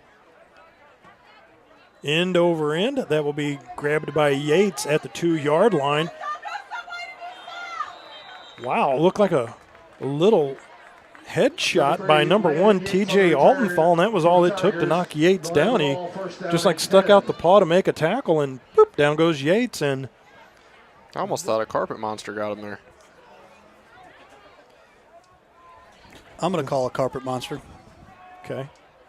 Well, it's Ray's show. I mean, he could call it really what he wants. He could call it a carpet worm.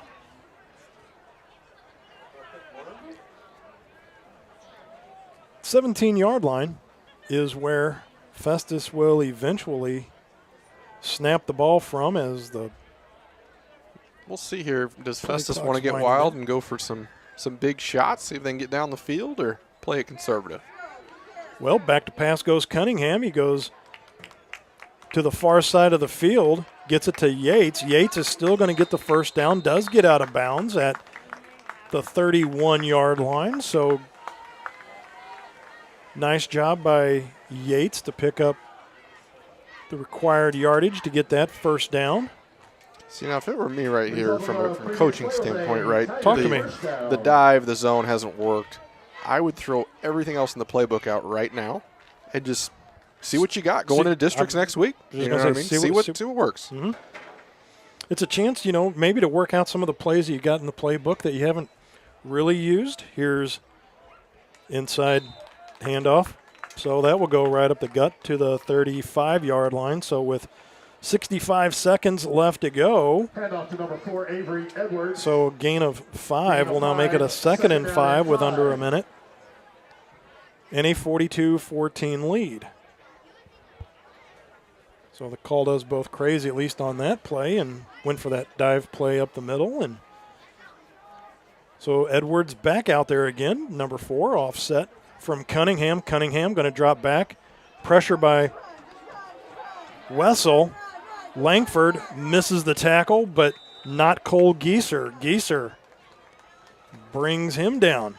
Number 7. See, now right now, Festus has got to get the play in right now, and as soon as that ball's set, they got to be ready to run the play. But the problem is they're just now getting that play in and still getting the play in, and we're going to be under 20 seconds before they even get set.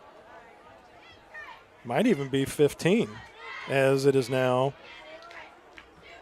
15 on the game clock and still counting. So 11 and a half seconds left to go. Cunningham is going to bring it down, chased by Langford, and Langford makes a tackle.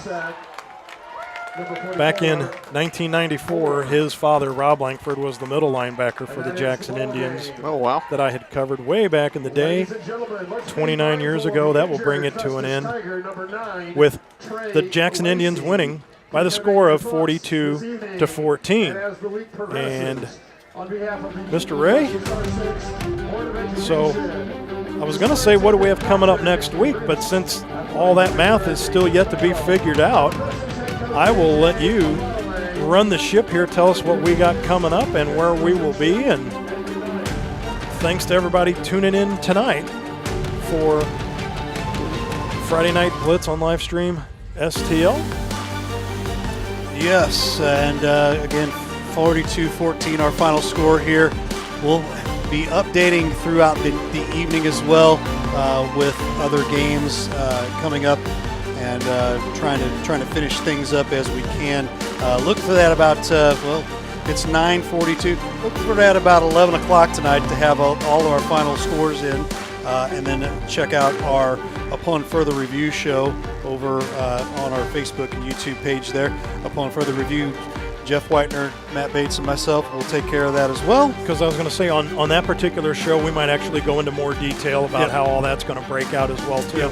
And that'll be Wednesday at 10 a.m., right? Right, Wednesday at 10 a.m. And to tell you the truth, you got to go with the points here for the Jackson Indians. They need the points to keep pace here with Seckman. They're the 1-2 in their particular Class 5 district, so I understand the points there. So, so we just addressed real quick, because some parents want to say, well, Jackson's like trying to run the score up. When they had the ball at the 1, could they have just taken a knee? But a lot of players, people outside, sometimes just don't understand that math. That yes, it is actually something to play for. Right. Yeah. So I mean, depending on how many points they score, keeps them at a certain level of points going into the districts. You'd have to go over to check out how they set that up there on the Misha website. But I do know, Jackson and Seckman right now. Seckman, the number 1 seed, Jackson, the number 2 seed here. Festus had everything locked up here, basically, because I don't think much a win or a loss really changed much for them moving into next week. They're going to host here next week. We may look to possibly cover that game as well. So stay tuned. We'll get that. We'll get all that information out to you by Monday once we make decisions on where we're going to be going. So still going to try to take out the Livestream STL and the Livestream STL South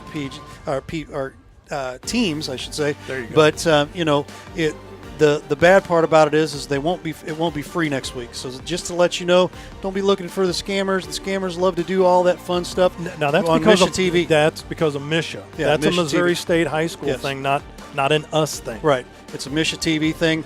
It's just the way they've got it set up. So look at go to Misha TV's website or their app as well.